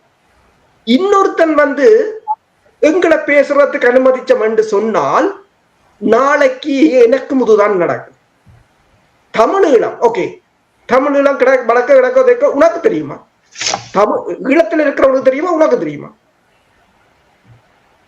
அங்க இருக்கிற ஒவ்வொரு மக்களும் யாரையும் கேட்டு பாருங்க, போராட்டத்தில் ஏதோ பங்கு பெற்றதான் இருப்பான். தமிழீழத்துல தமிழகம் வேற, தமிழீழம் வேற. தமிழர்கள் தொப்புள் கொடி உறவு இல்லை. அதை நான் திருப்ப கூறிக்கொண்டிருக்கிறேன். வள்ளுவரை கொண்டு இங்க வைக்கிறது இதுதான். நாங்கள் கரைந்து போறோம். எங்களோட வரலாற்றை இல்லாது செய்து கொண்டு போகிறோம். எங்களுக்குரிய வரலாற்றை நாளைக்கு அவன் கூறினான் என்றால் சிங்களவென்ற மகாவம்சத்தையோ எல்லாத்தையும் நாங்கள் உறுதிப்படுத்தி கொண்டு போறோம். என்னன்னு சொன்னால் நாங்கள் உங்கிருந்து தோணியில பண்றாங்க. அப்படி இல்லை. நாங்கள் தமிழகத்துடன் அளவுக்கு அதிகமாக அங்கത്തെ அரசியலுக்குள்ளும் போய் ஊடுருவமாக இருந்தால் நாங்கள் அங்கிருந்து வந்தவர்களாகத்தான் கருதப்படுவோம். முதலில் ஒரு நாடு என்றதை மதிக்க கற்றுக்கொள்ளுங்கள். அதே போலதான் இப்ப நீங்கள் கேட்ட கேள்விக்கு நான் ஏன் சொல்கிறேன், எங்களோட வளங்கள் எல்லாம் சிதறடிக்கப்பட்டிருக்கு. உங்களுக்கு ஒரு சொந்த அமைப்பை பலமாக உருவாக்க முடியவில்லை. இப்ப அவர் கூறியது போல ஒரு ஊடகவியலாளர் தான் விட்டு போகிறேன் என்று போனது போல சமூக வலைத்தள நிறுவன சமூக வலைத்தளங்கள் நஞ்சை கக்கி கொண்டிருக்கிறாங்க. சமூக வலை அது அவங்களுக்கு காசு, அவங்க பொய்யும் புரட்டும் தான். அதுக்குள்ள மூழ்கி அந்த மாயைக்குள்ள தான் நிக்கிறோம். இப்ப எல்லா நாடும் தான் சிதறி போயிருக்கிறது. இப்ப அரசியல் என்ற ட்ரம்பை இப்ப யோசிச்சு பாருங்க, ட்ரம்பின் கதையை யோசிச்சு பாருங்க. அந்த மக்கள் தெரிவு செய்து விட்டு இன்றும் அவருக்கு பின்னால் தான் நிற்கிறாங்க. என்று சொன்னால் மற்ற கட்சிகள் பலமாக இல்லை, அவரை எதிர்ப்பதற்கு போட்டியாக ஒருத்தரும் இல்லை. அதே நிலைமைதான் பிரித்தானியாலும் பெறப்போகுது, அதே நிலைமைதான் ஜெர்மனியிலும் பெறப்போகுது, அதே நிலைமைதான் இந்த பிரான்சிலும் பெறப்போகிறோம். எல்லா இடத்திலும் அதே நிலைமைதான் பெறப்போகிறது. ஒரு உலக ஒழுங்கு அப்படியான ஒரு நிலை. இதற்குள் ஐக்கிய நாடுகள் சபை முற்றாக கலைந்து போகக்கூடிய நிலை. நாங்கள் ஐக்கிய நாடுகள் சபையில தான் முழு இன்வெஸ்ட்மெண்டையும் போட்டதண்டு. இன்வெஸ்ட்மெண்ட் போட்டாங்களோ இல்லையோ தெரியும், அதுக்கு வேலை செய்திருக்காங்க. அப்படி செய்யவில்லை, அவங்க சும்மா போனதான். அதைத்தான் மக்களுக்கு காட்டி ஏமாற்றினர் ஐக்கிய நாடுகள் சபை. இன்றைக்கு ஐக்கிய நாடுகள் இல்லை என்ற நிலை. ட்ரம்ப் நாளைக்கு முற்றாக கலைச்சாலும் யாரும் கேட்கறதுக்கு ஒன்றும் இல்லை என்ற ஒரு நிலை. அடுத்தது என்ன? தமிழர்களிடம் எந்த ஒரு அதிகாரமும் இல்லாமல் ஒன்றுமே செய்ய முடியாதவர்கள், ஒரு மாகாண சபைக்கு கூட அதிகாரம் இல்லாத ஒரு நிலைமையில் இருக்கின்ற இனம். இந்த இனம் சரியாக நிதானமாக பயணிக்கவில்லை என்றால் இருப்பே ஒரு பெரிய ஒரு கேள்விக்குறியாக மாறப்போகின்றது. நிகழ்ச்சி என்று கொண்டு வருவதற்கு முன்னதாக எடிசன், நீங்கள் இணைந்திருக்கிறீர்கள், பேச முடியுமா? உங்களால் பேச முடியுமாக இருந்தால் நீங்கள் உங்களுடைய கேள்வியை தொடங்கள். இல்லை என்றால் நாங்கள் பாருங்கள், சுருக்கமாக உங்களுடைய கேள்வியை தொடங்கள். வணக்கம் அனைவருக்கும். வணக்கம் நேர்கொண்டா, வணக்கம் ஞானியன, வணக்கம் அரசன் என்று கேட்டால் அனைவருக்கும் முதல் வணக்கம் என்று கேட்டால் எனக்கு அரசனையிடையும் நேர்கொண்டமையிடையுமே ஒரு 2-3 கேள்விகள் கிட்டது. அதை தொகுத்த இயக்குகின்ற இரண்டு பேருமே சேர்ந்து உங்களுடைய தொலைநோக்கு பார்வையில் எனக்கு அதற்கு பதில் தருவோம் என்று கேட்டால், இப்போ இன்றைக்கு 17வது வருடத்தை நாங்கள் கடந்துகிட்டோம்னா இது ஒவ்வொரு வருடமும் இப்ப இந்த நாடுகள்ல மட்டும் பேசிக்கிட்டு போக கடுமையை வலிக்கின்றது. எங்களுக்கு கடுமையை வலிக்கின்றதை தாண்டி என்ன கேட்டா, இப்ப எங்களுக்கு ஒரு செயல்பாடு இல்லாமத்தான் நாங்கள் இன்றைக்கு இருந்துட்டு சொல்லித்தான் இன்றைக்கு மக்களாகிய நாங்கள் இன்றைக்கு இதை இனம் கண்டு வச்சுக்கிறோம் என்று கேட்டால், 17 இன்றைக்கு தமிழக விடுதலை புலிகள் இன்றைக்கு மௌனிக்கப்பட்டு 17 வருடம் ஆயிட்டாண்டு நம்பவே முடியல. கற்பனையா கனவான்ற நிலைமையில தான் இருக்கின்ற எங்களோட இருக்கின்ற ஒவ்வொரு நாளும் அந்த உணர்வு இருந்து இருப்பது. அப்ப அப்படி இருக்க இன்றைக்கு இந்த கல்வி நேர்குணமையாட்டே கனாலமாக்க கொண்டு அது இன்றைக்கு தான் அந்த கேள்வி நேர்குணமையா. நீங்களும் தமிழ் தேசிய பரப்புல இன்றைக்கு திறந்த கிட்டத்தட்ட 46-47 வருஷமா பயணிக்கிறீங்களா கேட்டா, அப்ப பயணிக்கின்ற பொழுது என்று கேட்டீங்கன்னா, இப்ப நீங்கள் கனடாவில் 2 அரசியல் அமைப்புகளை உருவாக்கினீர்கள். ஒன்று தேசிய கட்டமைப்பு இருந்த காலத்தில், ஒன்று தேசிய கட்டமைப்பு மௌனிக்கப்பட்டது. அப்ப இந்த தேசிய கட்டமைப்பு இருந்த காலத்திலே உருவாக்கப்பட்டதும் அதுக்கப்புறம் உருவாக்கப்பட்டதும் இன்றைக்கு கனடாவும் பிரித்தானியாவும் இந்த ஐசிசி மற்றும் ஐசிஏக்கு கொண்டு போகலாம் என்று சொன்னால், இன்றைக்கு இவர்கள் மக்களை ஒருங்கிணைச்சு இந்த ஐசிசிக்கும் ஐசிஏக்கும் கொண்டு போறதுக்கான எப்படியான அரசியல் வேலைகள் எடுக்கின்றார்கள். இப்ப என்னன்னு கேட்டால், நீங்கள் பல தடவை கூட கனடா இருக்க தளத்துல சொல்லியிருக்கிறீர்கள், ஜஸ்டின் ட்ரூடோ ஒரு பாராளுமன்ற உறுப்பினராகி அவரை பிரதமராக ஆக்கினதுல இருந்து நீங்கள் அப்படி செதுக்கின்றதுதான். இன்றைக்கு உங்களுடைய காலங்களுக்கு பிறகு இன்றைக்கு கனடாவில் உள்ள தமிழர்கள் உங்கள் மேல அதிக நம்பிக்கை வச்சது நேரு அண்ணா எங்களை ஆதரிக்கலாம் தானே என்று சொல்லி வெளிப்படையாக இன்றைக்கு பேச வைக்கின்றார்கள். நேரு அண்ணா உலக தமிழர்களை ஒருங்கிணைச்சு எங்களோட தரலாம் தானே என்று சொல்லி எல்லாம் கேட்க வைக்கிறார்கள். இன்றைக்கு பல தமிழர்கள் அரசனை மேலேயும் அதிக உச்ச நம்பிக்கை வச்சு இன்றைக்கு எங்களுக்கு ஒரு ஆளுமை உள்ள ஒரு தலைவர் வேணும் என்று சொல்லி விரும்புகின்றார்கள் என்கின்றார். அப்ப இன்றைக்கு அரசு நேர்குணர்மையா நீங்கள் மற்றது எங்களுடைய கனடாவில் இருக்கின்ற அரசியல் தலைவர்கள் இல்லாட்டி பிரித்தானியில் உள்ள அரசு தலைவர்கள் இன்னைக்கு ஆளுமை உள்ளவர்கள் நீங்கள் ஒரு கொஞ்சம் பேர் ஒருங்கிணைஞ்சு இங்கு உள்ள இளையோர்களை ஒழுங்குபடுத்தி இப்ப என்னென்னு கேட்டால் இன்றைக்கு எங்களுக்கு தேவைப்படுகின்றது இளையோர்கள் தான் என்ன கேட்டா இப்ப 1950ஆம் ஆண்டு காலங்களிலே இருந்து 80ஆம் ஆண்டு காலங்களுக்கு பிறந்தவர்களுடைய செயல்பாடு இன்றைக்கு பூச்சியமாத்தான் போய்கிட்டு இன்றைக்கு என்னென்று கேட்டால் அவர்கள் வலுவிழந்து அவர்களால் ஓட முடியாம தான் இருந்துட்டார். எங்களுக்கு இவர்கள் இந்த தமிழ் அரசியல் பரப்புல தேவையில்லை. இவர்களுக்கு நாங்கள் ரிட்டைர்மெண்டா கொடுக்கலாம். இல்லாட்டி இவர்கள் இளையோர்கள் ஒரு மேற்பன் மாதிரி ஒரு பாதுகாத்துல இவர்கள் ஒரு சரியா ஒரு வழி நடத்தி கொண்டு போகலாம். அப்ப இன்றைக்கு பல அனுபவங்களோட நீங்கள் தமிழ் தேசிய பரப்புல இருக்கிறீர்கள், அரசனை இருக்காரு, பலவர்கள் இன்னும் இருக்கின்றார்கள். கேள்விக்கு வாருங்கள் நிகழ்ச்சி கொண்டு வர வேண்டும். ஒரு மன்னிக்கணும். அப்ப இவர்களை ஒரு கட்டமைப்பா உருவாக்கி இன்றைக்கு கனடாவும் பிரித்தானியாவும் ICJ மற்றும் ICCக்கு கொண்டு வரலாம். இதுக்கான முயற்சிகளை இண்டையிலிருந்து எடுப்பதற்கான எப்படியான முயற்சிகள் எடுக்கணும். இன்றைக்கு இப்ப முதல் சொல்லிட்டு போன நெல்லை பத்மநாபன் ஐயாவும் சிவாயாவும் சொன்ன மாதிரி இன்றைக்கு தமிழர் தாயகத்துல இந்த 17 வருஷமா இந்த போர் நாள் பதிக்கப்பட்ட எத்தனை போர் நாள் பதிக்கப்பட்ட அக்காக்கள் இன்றைக்கு ஒரு வீடு வாசல் இல்லாம இருக்கிறார்கள். அவர்கள் 20க்கு 10 10க்கு 10 ஒரு அறகற்றண்டா கூடிய ஒரு கொட்டகை போடுறா கூடிய அவருக்கு 5 லட்சம் ரூபாய் 5.5 லட்சம் ரூபாய் முடியுது. அவர்களால் ஒரு நாளைக்கு $3000 $4000 உழைச்சு இன்றைக்கு அவர்களுக்கான வீடை கட்ட முடியலை. வருகின்ற மழை காலங்களிலேயும் அவர்களுடைய பொருளாதாரம் அவ்வளவு ஒரு பாதிக்குள்ளாகும். ஆனா இங்குள்ள அமைப்பில் உள்ள ஒவ்வொரு நபர்களும் தேசிய கட்டமைப்புடைய நிதிகளை வச்சுக்கொண்டு அவ்வளவு ஒரு சுப யோக வாழ்க்கை வாழ்ந்துட்டு இருக்காரு. அவர்களுக்கு இதுக்கான ஒரு சிந்தனை இல்லாம இருக்கின்றதா இன்றைக்கு தமிழகத்தில் ஒரு பொருளாதாரத்தை கட்டமைப்பை உருவாக்குவதற்கும் தமிழகத்தில் வேலை இல்லாதவர்களுக்கு வேலையை கொடுப்பதற்குமான ஒரு சிந்தனை இருக்கின்றதா என்பதை கேட்டுவிடுவார். நன்றி, வணக்கம். நன்றி, வணக்கம். இதுதான் எங்களிடம் இருக்கிற ஒரு பிரச்சனை என்னவென்றால் சிலர் தங்களுடைய திறமைகளை தங்கள் துறையில் திறமைகளை வெளிப்படுத்தும் பொழுது அவர்கள்தான் எல்லாவற்றையுமே செய்துவிட வேண்டும் என்று எனக்கு புரிகிறது. உங்களுடைய ஆதங்கம் புரிகின்றது. ஆனால் இவர்களுடைய துறை அரசியல் ஆய்வு செய்வதும் படைத்துறை ஆய்வு செய்வதும் தான் இவர்களுடைய துறை. ICC இப்ப இவர்களை என்று வழக்கு போடுவதற்கு வேலை செய்யுங்கள் என்று கேட்பது எனக்கு சரியா படவில்லை. நான் அவர்களிடமே விட்டு விடுகிறேன். அவர்களே அதுக்கு பதில் சொல்லட்டுக்கும். நேரு கொள்ளட்டும், நீங்கள் கூறுங்கள். கனடால இருக்கிறவர்களுக்கு தெரியும் என்னுடைய நிலைமை. இல்ல, நான் இது எல்லாத்தையும் நகர்த்துறதுக்கு பின்வாங்க போடுற ஆள் இல்லை, நகர்த்தியவன் தான். ஆனால் அது கடந்த 10 ஆண்டுகளாக இல்லை என்றதும் மக்களுக்கு தெரியும். ஏனென்றால் அதன் குறிப்பாக கடந்த 4 ஆண்டுகள் நான் இப்போ ஆஸ்பத்திரியில் படுக்கிறேன்னு இப்போ திரும்பி வருவேன்னு தெரியாமல் தான் ஓடுது. இப்போ கடந்த மாசத்தை எடுத்தாலே 3 தடவை மாறி மாறி போய் வந்திருக்கிறேன். ஆனால் இது ஒரு பணி.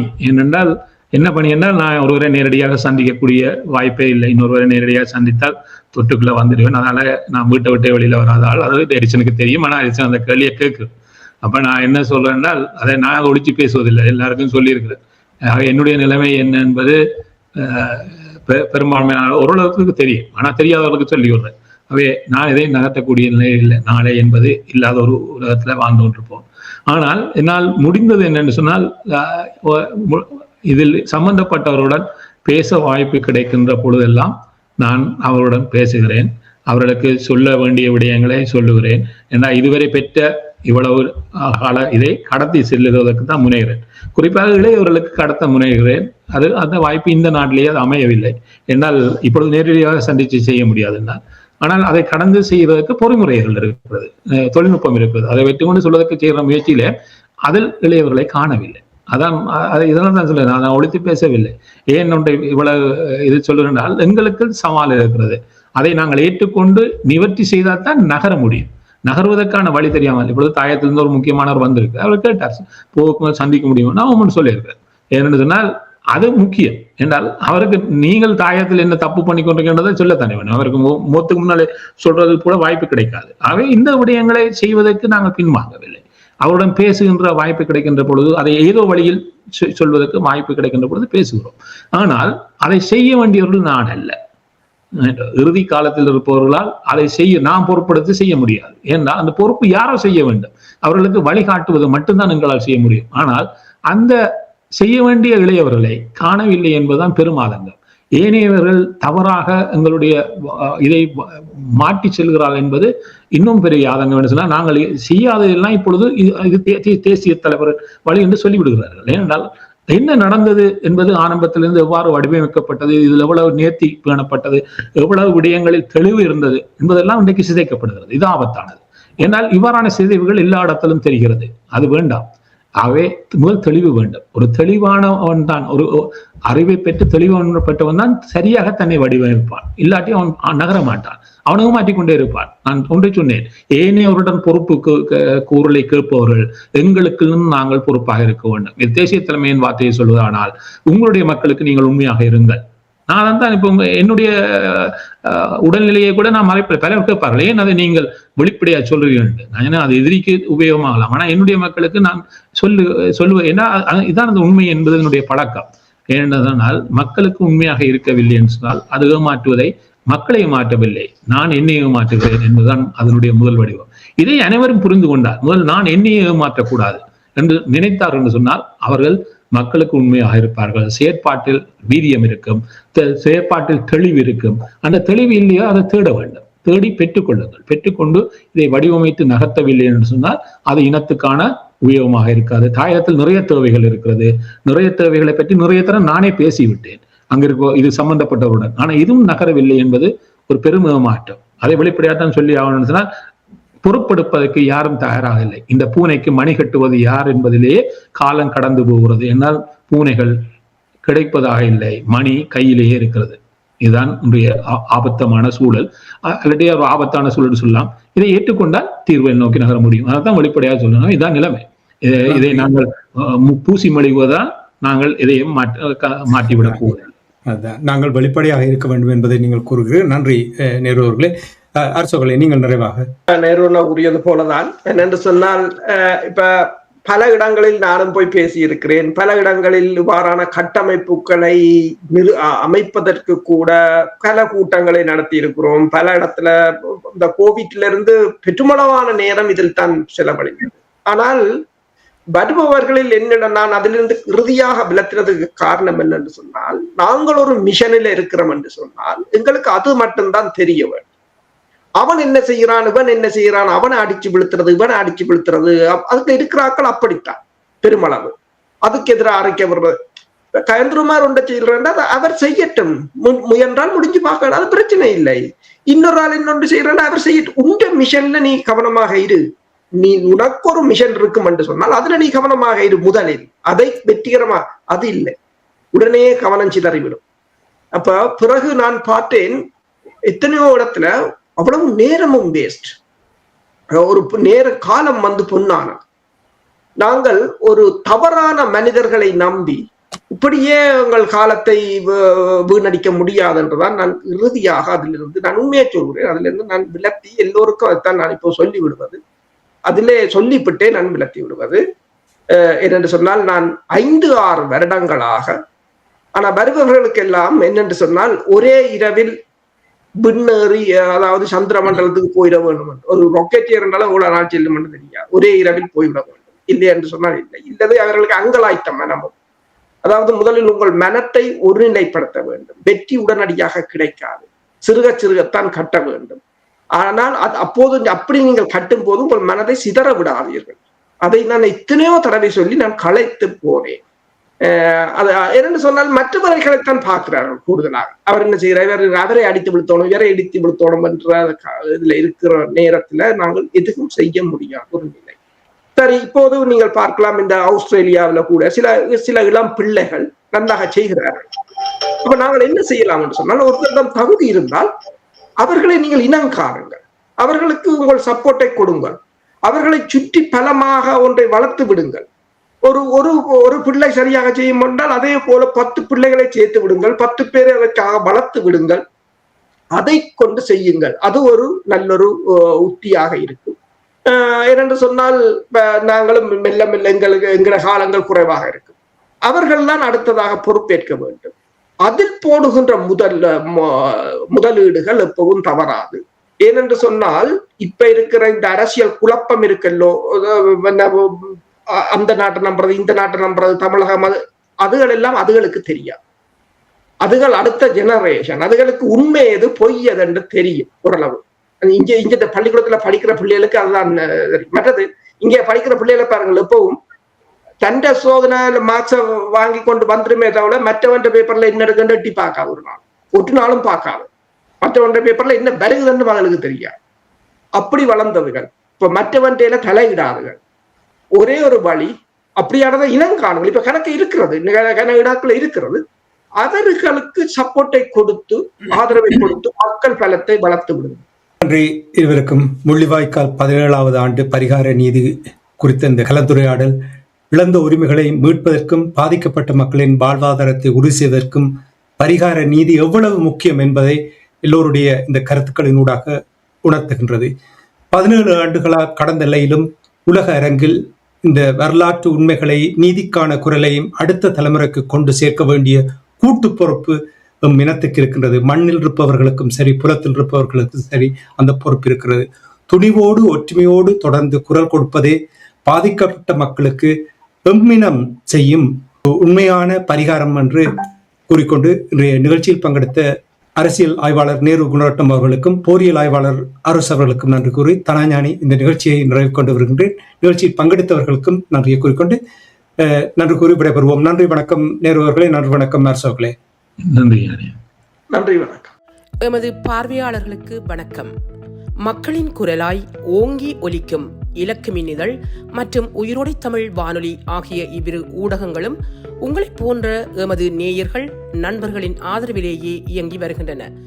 மிக குறைந்த வளங்களுடன் பல இடர்கள் மற்றும் தடைகளை தாண்டி பயணிக்கும் எமது ஊடகங்களின் பணிகள் மேலும் வளர உங்களால் முடிந்த நிதியுதவியை வழங்கி இன்னும் காத்திரமான செயற்பாடுகளை முன்னெடுக்க உதவுமாறு மிகவும் பணிவன்புடன் வேண்டி நிற்கின்றோம். உங்கள் பங்களிப்பு உங்களின் உரிமை குரலாய் ஓங்கி ஒலிக்கும். நன்றி.